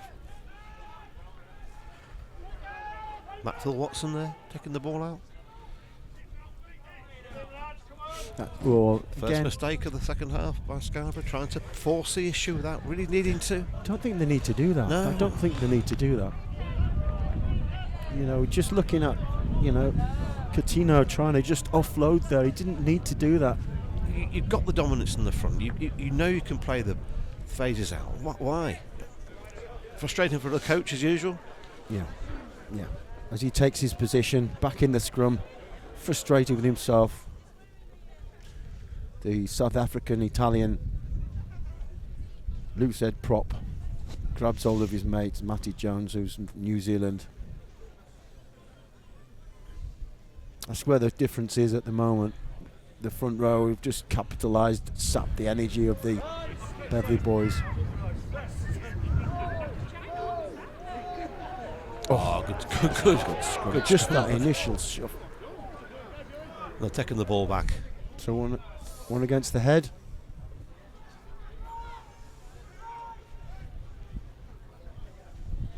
There just seems to be a little bit more urgency about the Scarborough boys. The tails are up. The scrum's going forward. There's a penalty advantage here. The referee, and he's taking the quick and he has to come back to the mark. It's fair enough from Wakeham there. He just wanted to quickly take them on, but has to just take it from the referee's mark. The referee's absolutely right, so they decide to just go for the corner.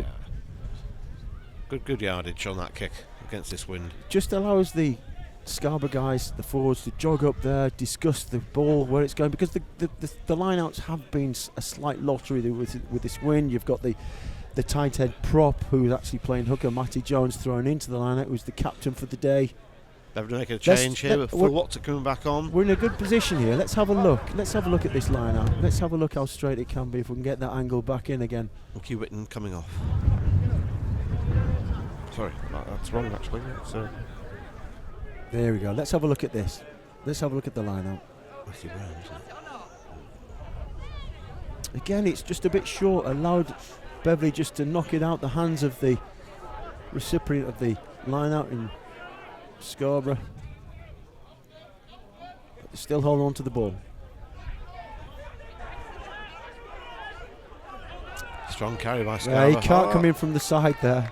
That's what happens when you get a back come into the ruck scheme. Didn't need to come in, to be fair, did he? Paul White just came in from the side, gave the penalty away. Stick to the backs, mate. Not releasing the player. Somebody's boots in the middle of the pitch there. Someone's running about with a stocking feet. Still play advantage, referee.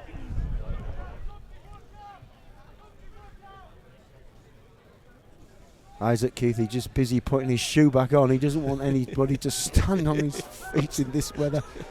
He needs to get back into the game though, because his boys need him. The pack needs him. He's an integral part of the forward momentum that Beverley are trying to generate here. Big collision in the middle. Growing into this game is Joey Franklin. He seems to be bossing it, but looks a bit more confident about his game now. Has a quick look up, feeds his blind side, takes it on. Was that high, Terry? Starbuck. No. Well taken. So Beverley got some good thing. It's going forward now. Just need to hold on to the Will Turnbull feeds his prop, offloads. It's a little bit predictable, really. It needs more go forward penetration. That is a big hit. That is a big hit. No way through there for poor old Jacob Holmes. Some good interplay there. Good drive by Craig Hancock. They're actually making very little yardage forward though, Terry. We look at it's going from side to side. Okay, yeah, first things first, ball retention. But it is hard work for Beverley, having to just keep running backwards.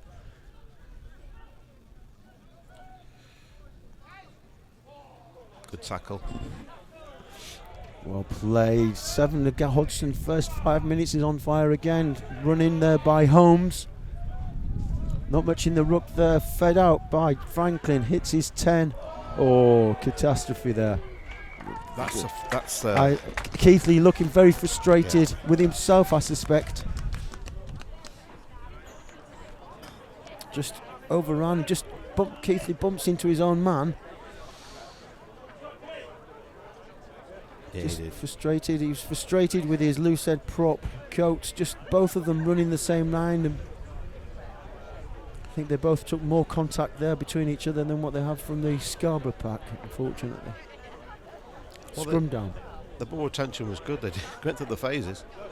But you've got to start making the gaps. You have to pay dividends. You can't just keep holding on to the ball. It becomes very difficult to keep focused, keep hold of the ball. It's a good scrum there by Scarborough again. Very controlled.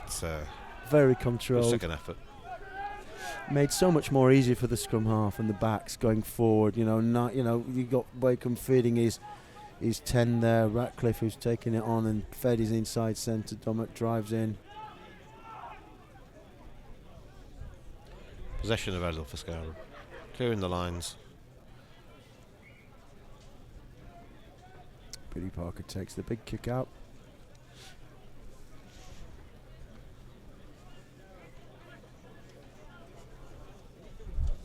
Still Scarborough 22, Beverley 0.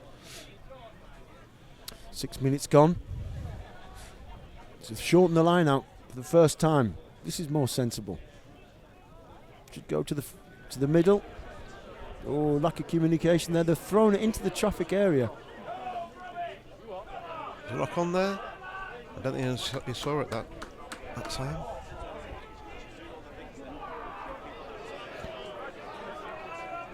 Scarborough clearing the line, seems some strong forward play. Oh, goodness me. Yeah, no advantage Watson there, straight lock on. Watson just takes his eye off the ball and the ball hits him full on in the face. Just small errors creeping in. But they will still be relaxed with this scorelines, Terry. 22-0. No panic yet. No. So Watson will be saying to his mates, sorry guys, he's going to try and put it in the scrum now, and he has been putting it in the scrum. Let's just see against the Beverley putting. I suspect it's going to be the same old, same as. Beverley will be going back at some pace. He's well taken out. Franklin just feeds his man. They're just creating an overlap. Got some clean possession. Back into the traffic though here. They create the space back into the traffic. Just makes it slightly more difficult. Franklin feeds again. Scarborough's defence has been well organised. Oh, it's a big hit, that one, isn't it? Yeah, it's been some big collisions. I say he's the South African Coutinho, he's put some big hits in there. He's not the first time he's been battering people about. Another one goes in. And Jones. He's taken the ball. A good effort there. That's Billy Parker. Charged down by Beverley. And he's pulled it offside. It's a big lad, this Billy Parker. Is he in the right position? His defence has been strong tonight. Yeah. Another reception committee there as he went in. I think, but they've lost the ball as well. Possibly turnover. Yeah. It's good, strong defence by Scarborough. The crowd are just getting behind the home side now. They can hear the cheers and the jeers, and this is going to demoralise Beverley a little bit. The home side having the crowd behind them, being 22 points to 0 up. Beverley are now staring down the barrel, and I think really brilliant. Scarborough should be looking at the bonus point. Do you think, Ian? Oh, 100%. Their defence has been strong this first 10 minutes. Yeah. Second half. Yeah. They've dominated the tackle area, and that again proved there with number 10. Is it? Paul White's playing in the centre. Tom Ratcliffe just took takes that ball. The kick. Yeah, good kick to this wind. Takes some play up to near the halfway line. The president of the club stood there with his flag in the air as the touch judge. As Hancock waits, Jones takes the ball. He spoiled the ball. Spoiled the line out there from Beverley. Got the hand in. Turned over possession. moving the ball again. Ooh, might He's be a bit overgapped too long. it, I'm afraid. Another little error from Will. He's not very good, actually. He's old Ben Martin. You're right. That shoulder. Yep. You've got Isaac Keithley there in the corner as the picture, but it is actually Ben Martin who's struggling with his shoulder. He took a knock in the first half, and I think he's is. still struggling with that. He did, yeah. I think this game perhaps is sewn up for Scarborough. If I was anything to do with the coaching setup down here, because he's been an integral part of the game, scoring 2 tries, I'd bring him off? Bring him off, yeah, and just blood somebody else, because 22-0 up, you've got 30 minutes left.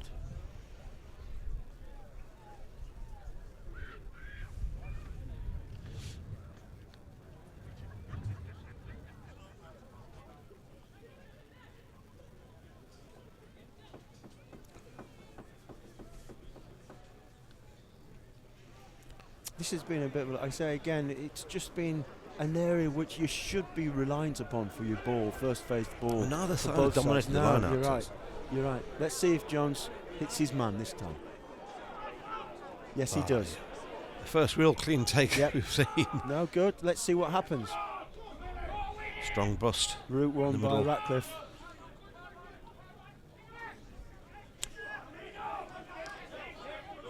I tell you, this Coutinho is a good acquisition for Scarborough. He's not only putting big tackles in, he's actually making some good strong carries, yards yeah. and is solid in the scrum. Wakefield finds his man, long ball out to. That's good rugby by outside Scarborough. Nice. centre. It is. Nice pull. I know. If he could have just got the ball away to his winger, we might have been looking at another try. Good But tackle one by straight Dominic over there. the top here. That ball's got to come. Franklin digs out, takes. Oh, nice feet. It's his nice feet. For Turnbull, just drags a couple of men with him.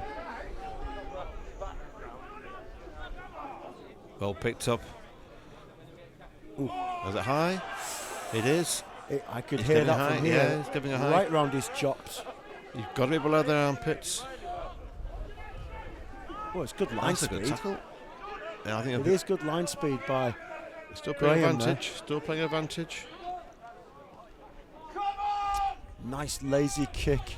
Ratcliffe just kicks it in the corner. No advantage. We're So going to bring that for the referee comes penalty. back. It was a nice lazy kick, but actually it was very effective. Been a busy day for the Scarborough physio in the middle there. Looking after Domet, who's lying there he is, just getting up here. Did he take one on the chops, Ian? No, I think it was a lazy tackle more than anything, Terry.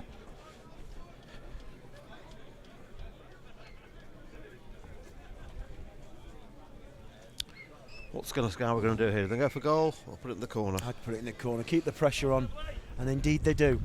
This is going to be a very interesting 3 or 4 minutes. It is. If Scarborough managed to hold on to the ball like they did in the last line out, get some good, clean, quality ball, hold on to it, and come down, try and regroup and drive over. 54 Coach minutes there gone, second half. barking some instructions, thrown to the back, off the top. They're going to take it in midfield. Yes, there they go. The big, strong Watson takes it in. They suck the players in. Fed come back the same way. Missed tackle. Oh, that is a missed tackle. Fed. Oh, nice ball. Yeah.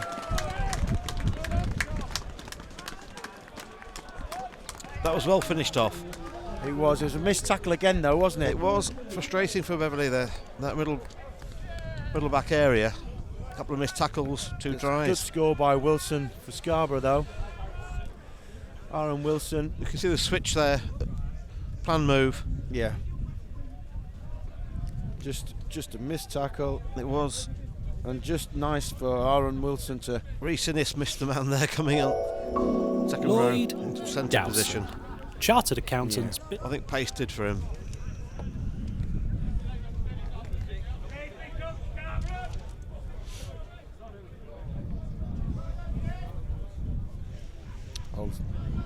6'3" of him, 100 kilos, went to Bishop Burton College, been playing for Scarborough, had his first debut in 2016. His nickname's Big Dog, and we know why. He's a big dog. He has a big dog. He probably is. Well, he lines up for the kick. Good kick there by Ratcliffe. Has got that. It's putting into the pressure on Beverley now. Everything's going against Beverley.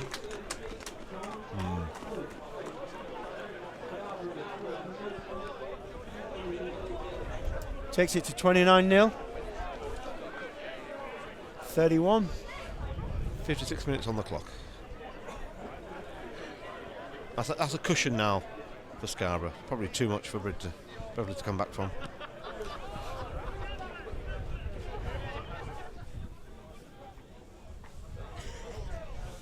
$29-0. It is an uphill struggle now for Beverley. It is an uphill struggle. Big Dog takes it on again. Good drive. He's a big, strong boy, isn't he? That's got good some 10 wind in his metres sail now. of ground made there. Enough carry. And again, a strong carry in the middle. Scarborough forwards doing their job. I think they're slightly in front there, but That's and a an play on. ineffective. It's given offside. There's nobody with him, but let's have a look, see if Beverley can produce something out. Will.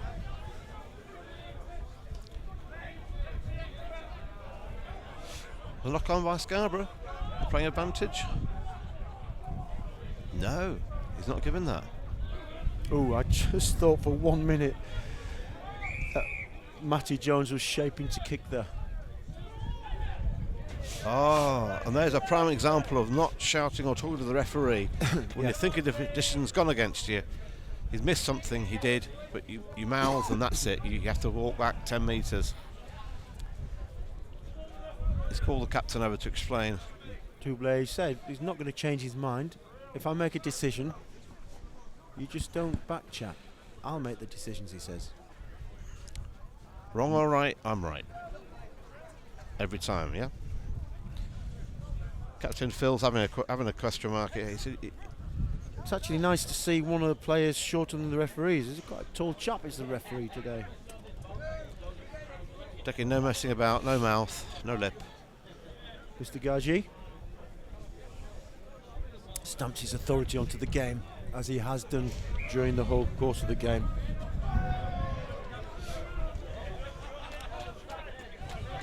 Crowd are looking pretty pleased with themselves, a lot of them just with big grins. They know that this game's possibly in the bag already with 22 minutes to go.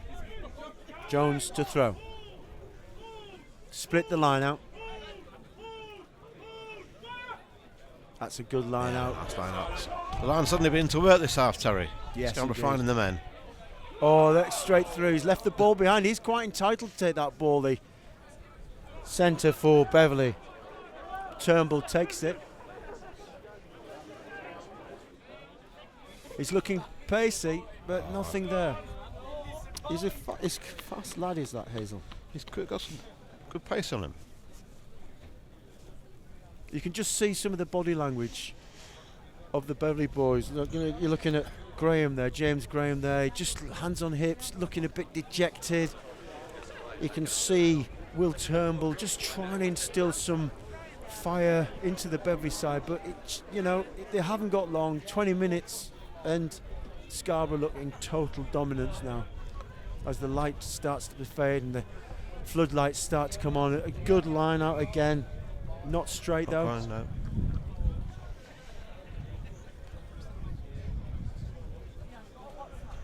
Phil Watson taking a couple of lineouts.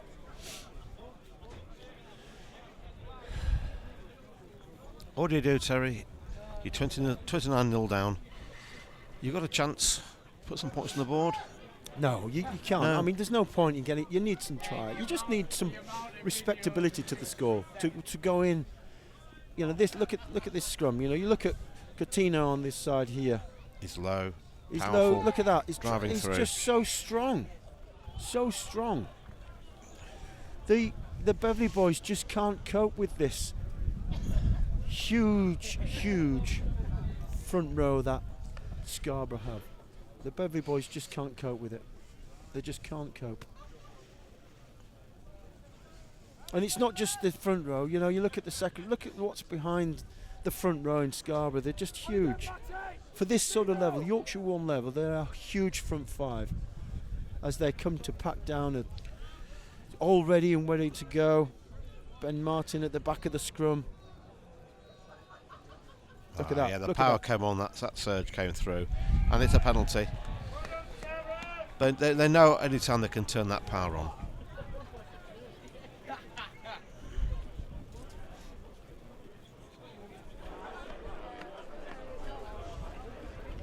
Use this wind, push down, out of their half. I think Ben Martin's actually gone off. My apologies. Again, I think they've rested his shoulder. There's no point of him taking any further action. In this afternoon, he's got a couple of tries. He's done very well. Who's played well today for you, Ian? Well, and the whole front row of Scarborough's played well. Tito's coming off now. Has had a solid game in the front row there. No, he's one of my players. To be fair, he's got 20 minutes to go, but he's certainly been a huge impact. He's a big, strong boy, the South African, with an Italian passport.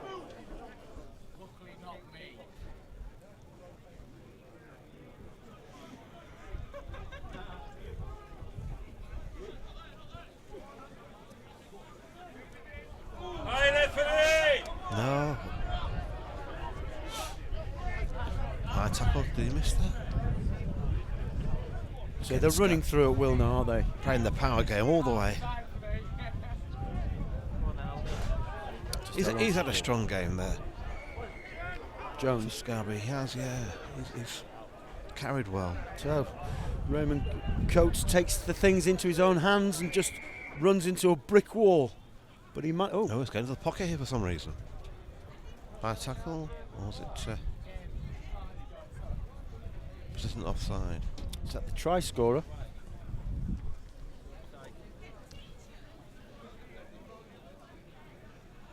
I didn't see what went on colour's there. yellow?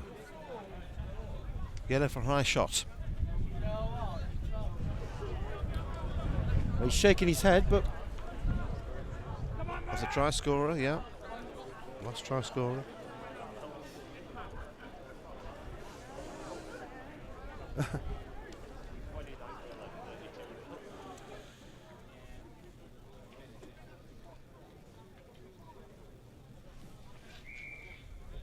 Was that John G. Holloway there, Terry? He was. No, Aaron Wilson. Aaron Wilson was it yellow carded? So yeah.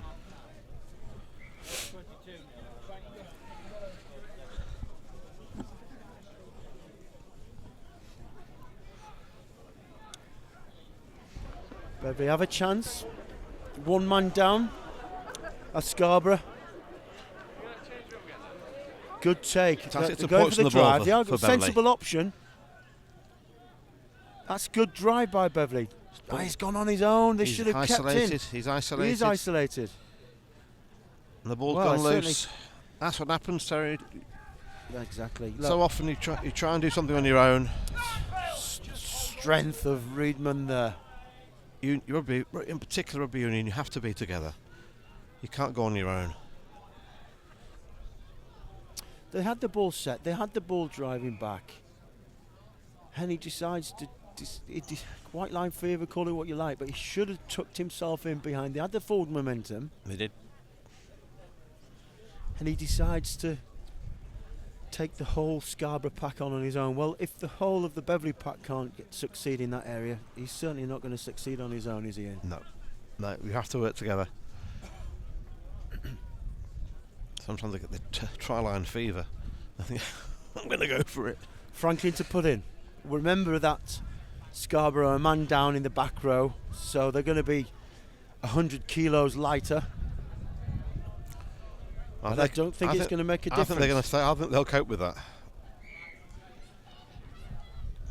You see, the thing is, Ian, that is a number of times the front row have collapsed, and it is of no great surprise to anybody here that it's collapsing. And they collapse because Beverley cannot take the pressure. That is the answer. That is the answer.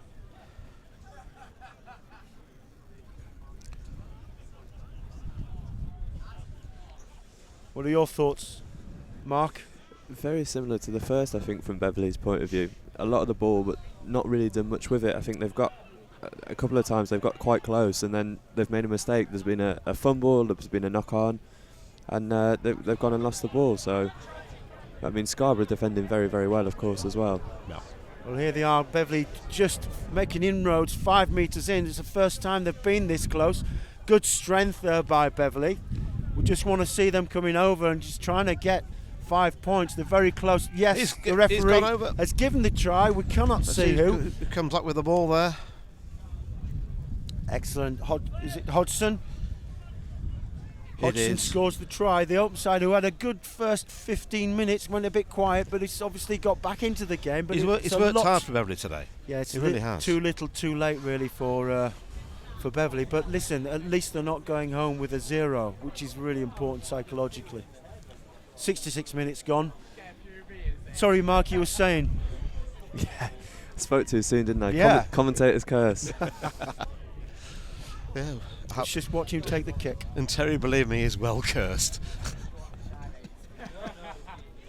Phil Dubrecher. Let's take the kick. Yeah, okay, so that brings it to him. So, Mark, you were saying? Yeah, it's been another heavy spell of pressure from Beverley, and they've finally made it pay. But as you were just saying, is it too little too late? I mean, we've got just over 10 minutes left. They really need to get the ball here from the kickoff and push forward again, once again, really. I think if they can get anything out of this game. Yeah, 29-7, it's a big ask, Mark. But other stranger things are happening. You look at the Rugby League this morning in, England were leading quite considerably, but Tonga came back into it. They did, and obviously being part Tongan yourself, you must be very pleased with that effort. Yeah, none of my family were playing. As Scarborough take on Beverley here at Scarborough. Nice break. Good carry. It is good. You just need to hold on to this ball, send it into the big boys, clear out.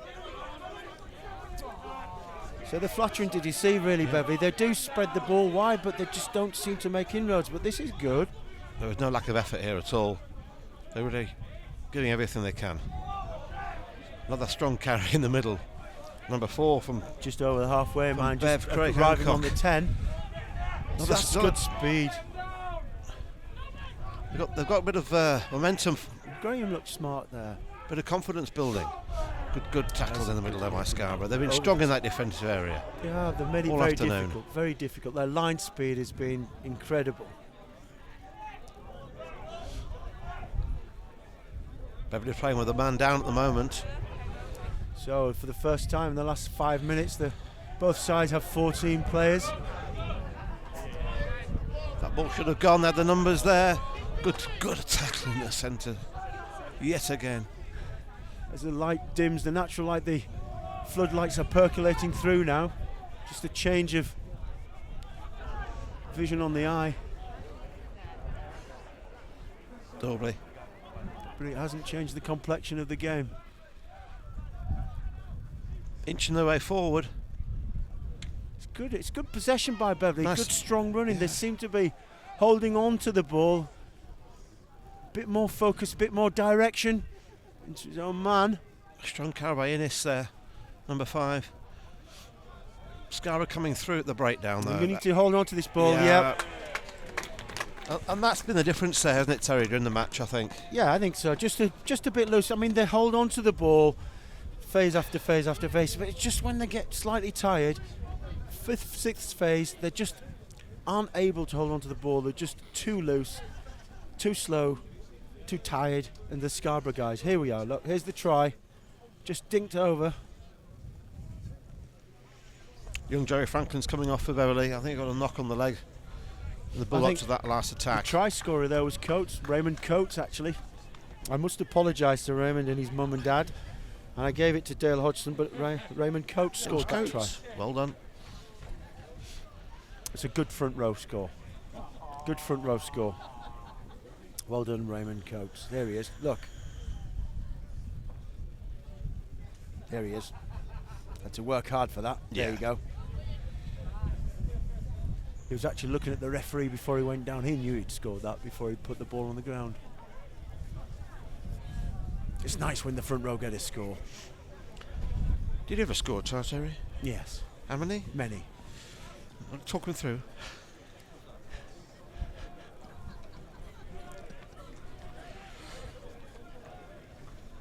You see the touch judge looking at his watch. I think he's looking at his watch because he wants to get in. Final 10. It's been a dominant display by Scarborough here today, without a shadow of a doubt. Beverley have come here, fourth in the league, and really, I think when you look at the positions of both teams in the league, I think Scarborough well deserved to be second, and they've completely dominated Beverley. There's still a player down, Scarborough, this yellow card, yeah. The yellow card. Blindside. Those carries, those big strong carries in the forwards, they've done the damage. That's what saps the energy out of Beverley's defence, Beverley haven't been able to make those inroads with their big strong forwards. The defence of Scarborough has shut the door very quickly, so it's been very difficult to get over the gain line for the Beverley boys.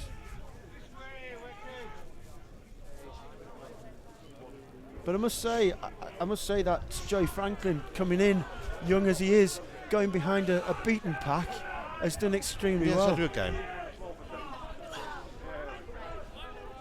It's a big ask for him to come into a game of this calibre, but to come into a game with your pack getting driven back at such a rate of knots, it's done very well indeed. Very well. It had learnt a lot from this game. As the light just begins to fade a little bit for us. Well taken. That Dobley. Oh. Again, those mistakes, handling mistakes, errors. Yeah. With the ball in hand, but this ping Scarborough there for being offside.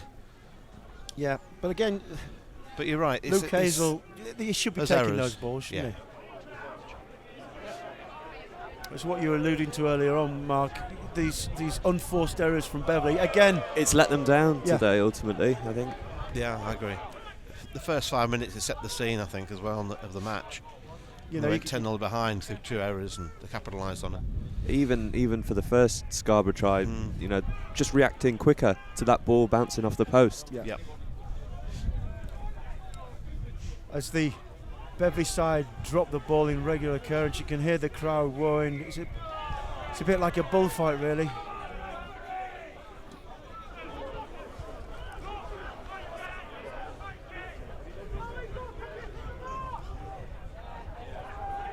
I think Beverley knew today that it was going to be a tough ask against a big pack from Scarborough. They knew it had a game plan to move the ball. I think but it's been difficult. What surprised me is the line speed and the defence of Scarborough. It's been very dogged defence, and they've been very mean with their defence. They've been very mean. They just will not give anything. Organised. Yeah, very, very organised today. Good communication and working together. There's been times this season where Scarborough have perhaps switched off late in the game and allowed the other team to score points. But today, so far, they've been very, very good.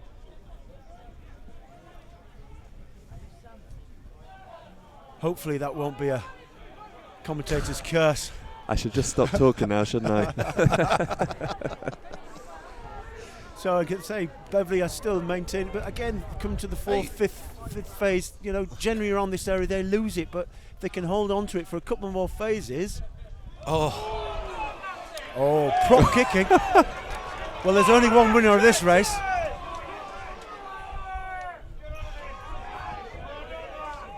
Paul Taylor hoofs the ball upfield, and he showed a fair turn of pace for a big boy. He did. It's not a bad kick either. Referee's arms out for a penalty. Yeah, from the interception of. Again, I was just saying that they need to hold on to the ball, Mark, Beverley, and straight away they lose it. Fifth, sixth phase, they seem to lose their concentration a little bit, Mark. Yes, yeah. There's nothing really more we can say because it's happened so many times this afternoon. And but the thing is, Scarborough taking advantage of that. Yeah. See that Wilson comes back on after his misdemeanours, has a referee, where the referee apologises, I suspect, and pleads with him to be let on for the last 4.5 minutes. Or maybe he was asking him what it was for. Never question the referee. Never. I never did, Terry, did you? Never. It's just uncalled for, unnecessary and ungentlemanly. It was always too late with me. I was already walking off. Scarborough kick the corner. This is where they want to try and get the extra points they need. 29 points to 12. Jones to throw. Do you think it's made a slight difference, Mark, with the tight head coming in, throwing at hooker? I heard what you were saying before. I mean, it's not what they're used to. Yeah. But it depends how much or not they've practiced this in training, whether it was a decision that was made this morning or earlier in the week. But nevertheless, though, Mark, is that if you've got the hooker thrown in week after week, it does make a difference, the continuity. Oh, of course, definitely. Well taken, though. But Matty Jones has been so versatile this season. It's about the third position I think I've seen him play in. It's, second row prop, hooker today. Yeah. It doesn't wear anything beyond 8 then, I take it. Scarborough looking pretty composed here, taking the ball in. Not making any yards here, but yeah, here we go. They seem to be slightly more organised now. Okay, taken in. So again, for the viewers at home, they took the ball in and didn't make any ground. They get asked twice by the referee to use it. They asked first time, second time of asking, they didn't use it. And unfortunately for Scarborough, the ball's handed over to a scrum for Beverley. So people will be thinking at home, unfortunately for Beverley, because they now have to endure a scrum against a full complement at Scarborough. So they were struggling against 7. But now that Aaron Wilson's back on. No, I didn't like that. I'm going to go again. Smiles all around. You can actually see the difference there in the 2 pack sizes there. Yeah, you can. Scarborough dominated that area.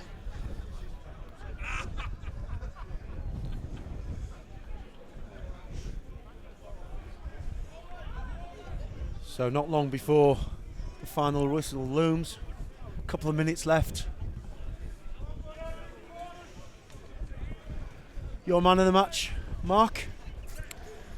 Oh, it's a tough one. I think there's been a lot of standout players today for Scarborough. I think Ben Martin's done very well. He's got himself on the score sheet twice. Tom Ratcliffe has been impressive as well, obviously with his kick in. So go in for another try. That is the icing on the cake for the Scarborough boys. They just know this game's wrapped up. There's a minute and a half left, and I can see the score. Who was the scorer there? Number 7, Drew Govier. Yep, Drew Govier. Drew Govier. That just about wraps up the afternoon. Broke the tackle. All took it. 6 foot 83 kilos of him. Yes, he likes that, doesn't he? Made his debut in 2014.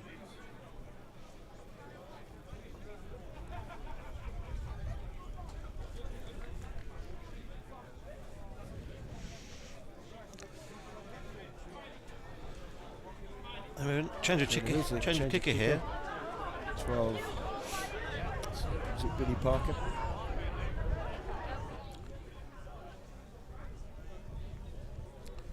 He kicked the last conversion against the wind. Here we go. Good strike. He's kicked a second. Oh, goodness me. Against that wind. There's nothing like rubbing the salt in the wound, is there, for Scarborough, inflicting even more pain and anguish and agony onto the Beverley boys, who really are just praying for the full-time whistle now at 36 points to 7. Not long now, boys.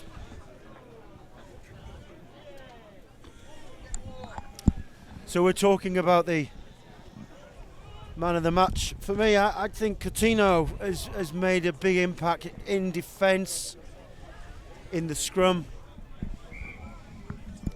and also as the inroads with the ball in hand.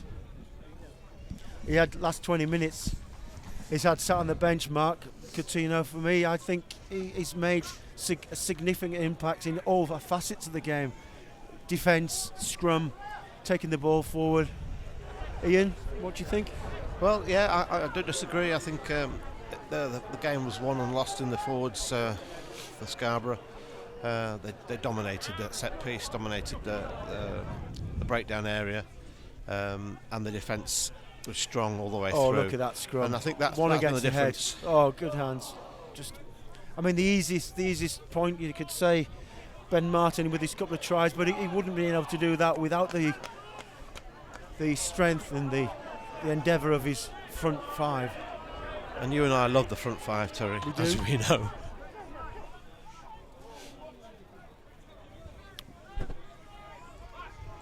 I'll give Beverley the credit though, Terry. They've battled all the way through this game. Yeah. Well picked up, young man. Nice turn of pace there. The try scorer. He did knock it on slightly there. Is that the end? Is that the final whistle? Or does the referee just want to play that final? No, he's going to... 30 seconds. He wants to play it's his day as well, isn't it? Yeah. But the one thing for sure, his shirt is the right choice in this light. I can see exactly where he is. I just think, Scarborough want to make a statement now in this final scrum at 36.7. We're 2 minutes over time. Scarborough I think they want to push Beverley back just to prove a point, and I think it's going to happen here. There it goes again. That power comes through. Well taken out by Bev. That's good. And they're on here. They've got 3-on-2. Ball has to move.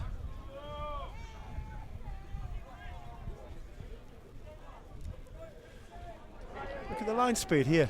Look at that line speed. Good, excellent solid defence in the middle. Excellent defence. And then the coach has to take a pat on the back for the discipline and the strength of Scarborough's defence. They've done extremely well.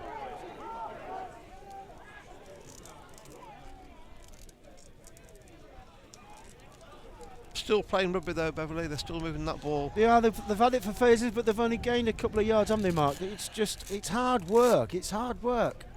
Pushing the ball through the hands, but not gaining any forward momentum. Look, mistakes are creeping in. There. Yeah. Well, he's only going to go one way, isn't he? Hancock. Why would you say that? Because I'm right. Wrapped up. Turnbull just trying to make... And taken into touch. Yeah, the crowd say yes. Is that it? I think he may... Maybe not. No, we're playing... So if we can get 4 minutes over. Have a look at our Scarborough number 1, Coutinho. He's probably sat on the bench now, but for me, I think, he's been somebody who has added quite a lot in every facet of the game. For me, and I think today's man of the match goes to the South African. That wasn't straight. Number 1, a loose head prop for Scarborough. Excellent game.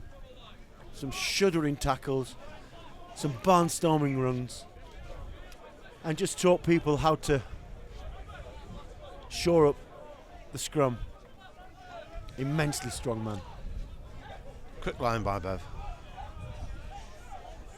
Offside by Scarborough. They can't finish the game on until the penalty's taken. Terry, am I correct in that? You're absolutely right. It is. You can't finish where a referee's ordered penalty, so he's going to quickly... There's some urgency now with Beverley. For what reason? But they just want to score a try. They just want some respectability to score 36-7 at the moment. They don't want to go in just with 7 points. They'd like to get a couple of numbers next to their scoreline. Well, their effort deserves it this afternoon. I think they put 100% effort in. No doubt about that. Yes. Oh, he's got in the corner. Well, as I say, well done to Beverley. Their endeavours, they never stopped. Have played. Is it Daniel Thompson or is it Jacob Holmes? One of the two. As he has hands on his hips.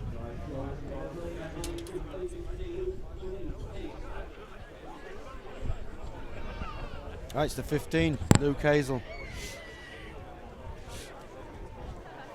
Well, never give up, Mark. That's what I say. Never give up. And I say for Beverley, it's good in the fact that they've got into double figures, hopefully. Well, they have gone into double 12, but let's get it to 14. And it gives an air of respectability, because I think Beverley needed something like this. They can't go home with just the 7 points, Mark. They've done well, but again, against a really well-drilled, enthusiastic, strong Scarborough side. I think they'll just be so frustrated that they've got these points right at the end in the last, 5-10 minutes. Well, really. a lot of that's to do with maybe Scarborough just taking the foot off the gas. You mentioned earlier on, the focus and concentration goes, but you can't blame Scarborough. And that kick's going nowhere. Yeah, sure. And that must be. And indeed it is. To an end. 36 points to 12. The home side take the spoils in this local derby against Beverley, who got 12. Man of the match, Coutinho, the South African. But it's been a great game today. It's been all one-way traffic. Yeah, I think very satisfactory afternoon from Scarborough's point of view. They'll be pleased with that overall performance. Yeah. I think that sets them for the rest of the season. Again, it's between themselves and York, that top 2 places. Yeah. It's going to be interesting how they finish the season. Yeah, exactly. I mean, I said it's been a good game by most of the forwards in the Scarborough side. Unfortunately, slight blip with the open side getting sent off for 10 minutes for misdemeanours. But they didn't miss him, Terry. They didn't miss him at all. No, they didn't actually. The scrums were very same as the Beverley pack come with the shoulders down, heads looking on the floor, looking pretty dejected. But listen, they scored a couple of tries against a well-drilled side.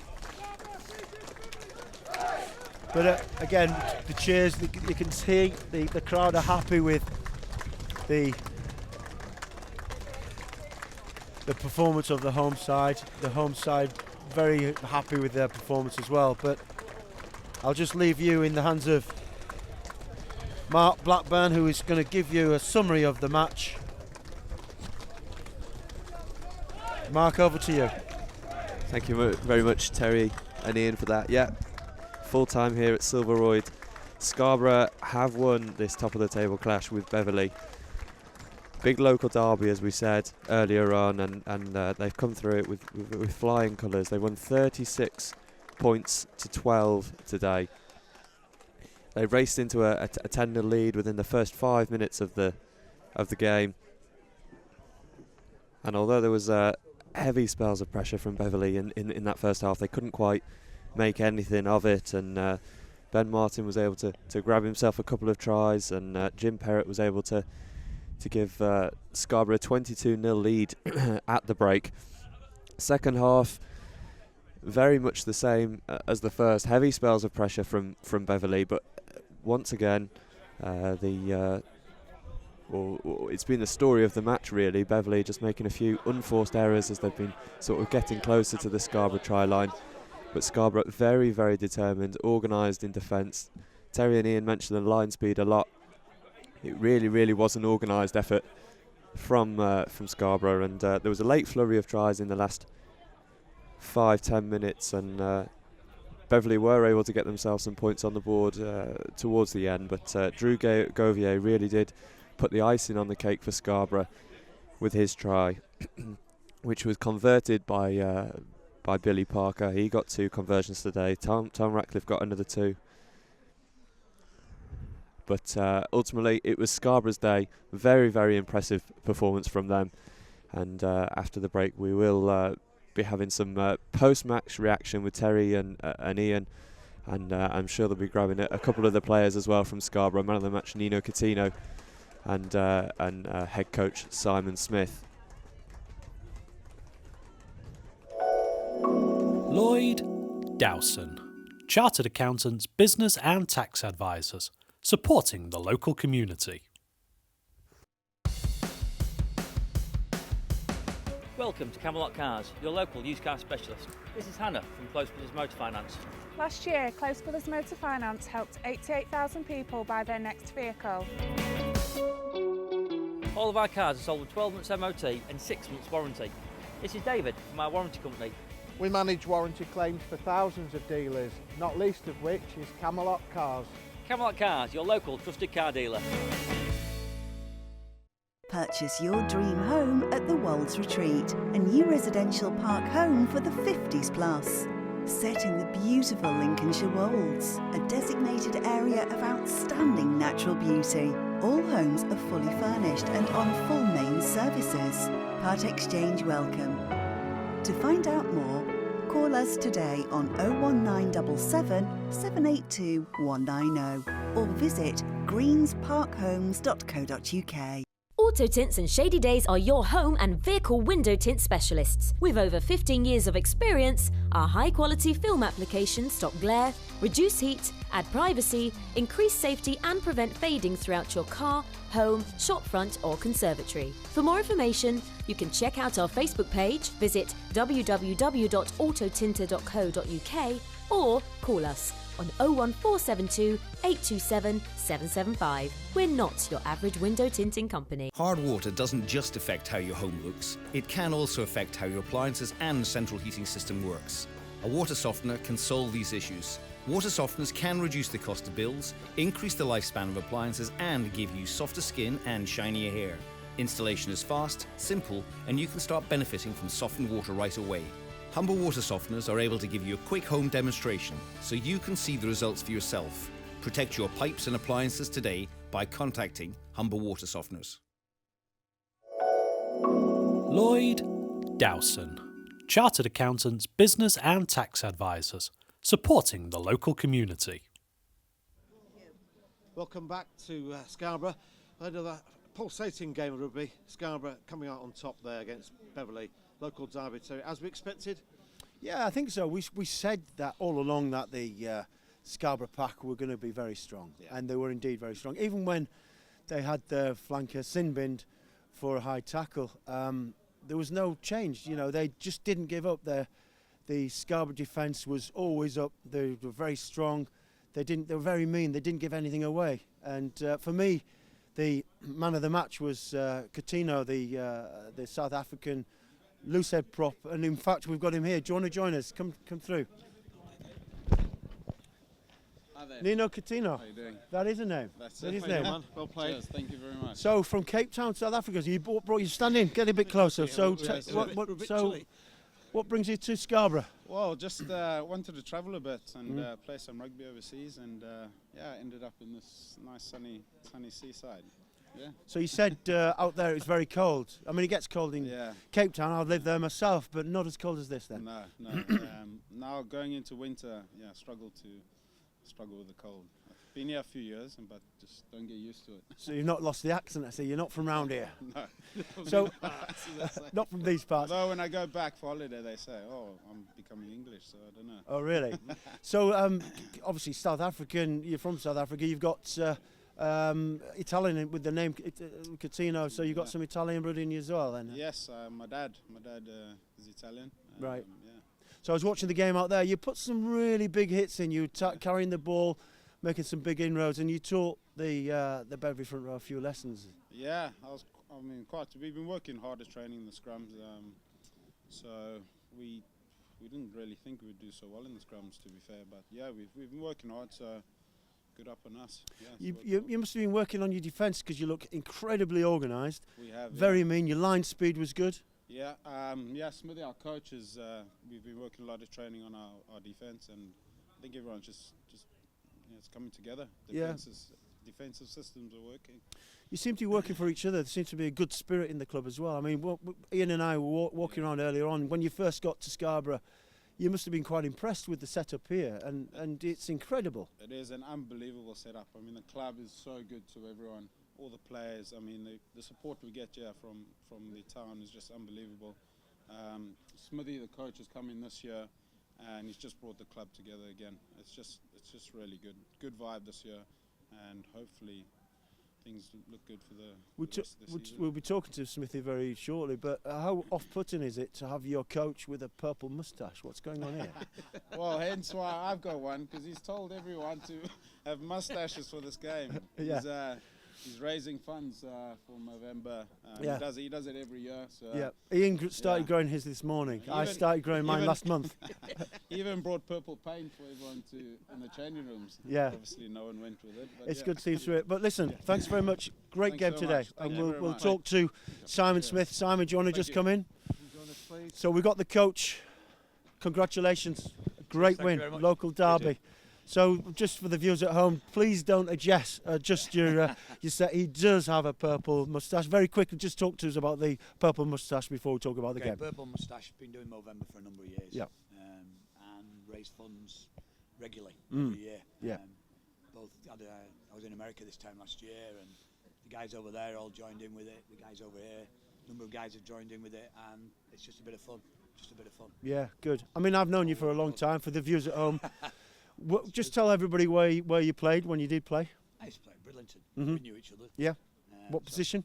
Played at fullback. Yeah, you weren't in the forwards, were you? I was not anywhere near them. No. Stayed as far away from possible people like you. That's for certain.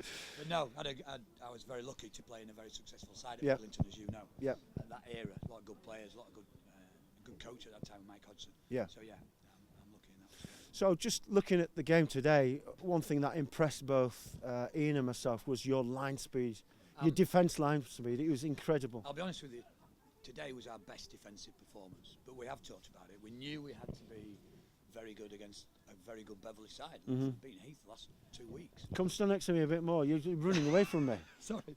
They've beaten Heath the last 2 weeks, so that makes you sit up and take notice, because Heath came out here and Yeah. beat us a couple of weeks back. And we knew we had to work on our defence. Mhm. And ultimately, the work we've been doing paid dividends today. So we're really pleased. Yeah, Terry and I both thought the scrum dominated there in the set Yeah. piece, and the go forward was tremendous. What next for the forwards? What's going to take them next step? Take them next step. They can be a bloody yard fitter. You can always say that with forwards every time. We've got young lads. We've got some real young lads in there that do get around the park.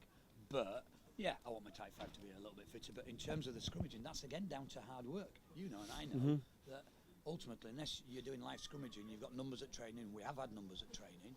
Unless you're doing that live scrummaging, you can't perfect your technique. You can't get yourself into better positions. You can't get your timing right. And ultimately, through Matty Jones, who is my forward coach and is the captain, that's what we've been working on. And we've had to work on it. We weren't perfect early season, but it is improving and it is getting better now. I say, at the beginning of the season, when I think it's one of the first games in the Shield, you lost against bottom of the table Selby. What on earth happened there? Did you not? No, we didn't. Did you not lose against Selby? No, we didn't. We beat them here in the league early season, and then we beat them last week. Oh, did you? Sorry, I've had too many knocks on the head. The weather's got to it, the cold's got It has been very cold up there. No, we haven't lost to Selby. We lost to Selby in the last game of last season. Oh, right, okay. All right, that's the last time we lost to Selby. So Not you're to want to getting correct quite you or possessive, aren't you?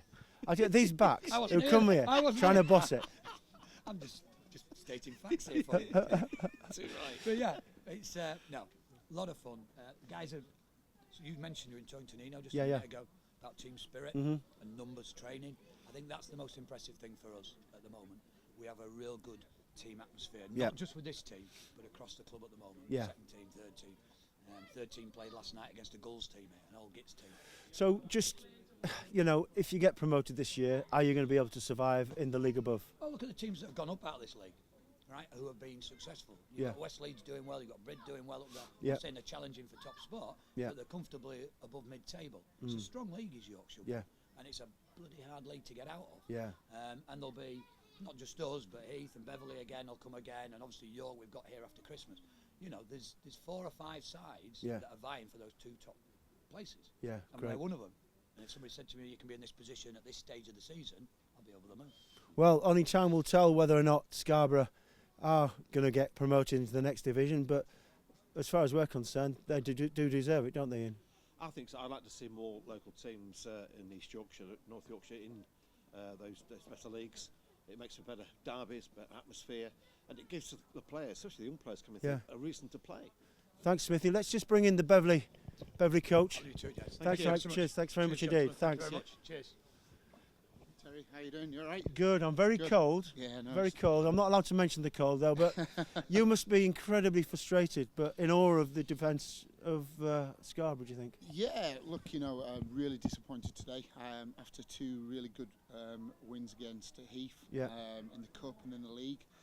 And we came here today really expecting to put a performance, and we didn't turn up. We turned up in little bit spells, but just wasn't good enough. And if you can't win your scrum, your set piece, then on the back foot you're going to struggle. Yeah, and we did. Yeah, we watched the game obviously from a distance, still cold, but we thought their Scarborough defence was dominant, especially in the middle backs there. You've got a young side; they're going to learn from that. Yeah, definitely. We've got some real good youngsters that are coming through, and experience at games like this. But maybe some of the more experienced players didn't really stand up today a little bit and lead us forward like we know they could do and should have done. So that's something we're going to have to look at. Midweek in training, and put it right for the next game, which I think is North Rib away, which is not going to be easy. It's a long trip up there as well, isn't it? It is, up to settle. I think they've got a lot of their farmer boys back now, so it's we need to regroup. Put some of the wrongs right and really show up next week. How impressed are you with not just the team today, but the setup here? It's incredible, isn't it? Scarborough, yeah, really good. I've been here a few times now. They could have built it, not maybe on a hill, you know. But they've got really good facilities. I think commercially off the field they're doing right. So, it's good. So just your chairman earlier today. Yeah. Sorry to interrupt. And he had some aspirations for Beverley in the future of a similar sort of idea and a setup going forward, and bringing lots of youth and development in that area coming through. That's something for the future. Yeah, definitely. Beverley is a small town, but they've got some ambition there, and getting the facilities right is important because it attracts people, young kids. If you've got the facilities there, so it's something they're going to work on, I'm sure. Just lastly as well, is that Beverley have been up in the upper echelons playing National League rugby. You are where you are now. You're more comfortable being here, I take it. Yeah, but we're striving to be up where we used to be. Obviously, it's getting those players there, and the squad we've got is a real good squad. We've got players missing today, but getting those players back and gelling and getting that set piece right and the backs firing, you're going to see a different Beverley side to what you saw there today. No, it was good. Thanks very much indeed. No worries, thank you, Terry. Cheers. Thank you. Thank you very much. See you later. So we're going to talk about next week. It's going to be Keighley, Hell Engines versus Keighley. Yeah. What's your thoughts on this one? Well, I'm looking forward to it. Another Yorkshire. I like Hell clash. Engines. I like Hell Engines. They're very hospitable as well, Very aren't much they? so. They've got a cracking development team themselves and junior level, and I think they're going places themselves. They've got the same aspirations as Beverley, same as Scarborough. I like to see the more local sides doing well in East Yorkshire and Yorkshire. Definitely. So again, Hell Engines mid-table, Keighley more or less the same. So it's going to be a big game for Hell Engines. I mean, I want Hell Engines to survive the league. I think they will survive. They're well placed. But I look at Hell Engines and then look at Scarborough. They're worlds apart, aren't they? Well, in terms of infrastructure, but in terms of players on the pitch, they hold their own. What Scarborough are doing right, and you can see it by what's happening here, is this development of the youth teams coming through, and more youth players hitting their first team, that's sustainable. It's integral to the future of the club, isn't it? To get these younger kids aspiring to be in the first team, to want to play in the first team, and that is where the future of the club is. Absolutely. Of any club. Absolutely, I think you have to be able to put a team out of players that you've developed and you can bring through systems and have that strength in depth. Yeah, that's right. So we're going to be at Hell Engines in a week's time. Hopefully we're going to survive better than what we did there last time. It was cold last time. We're not allowed to mention the we cold. Can't mention the cold, but it's yeah, absolutely. As long as it's not raining, that's all I care about. So anyway, this is the last time we're going to be talking to you from Scarborough, but Scarborough take the spoils today. Goodbye. See you next time.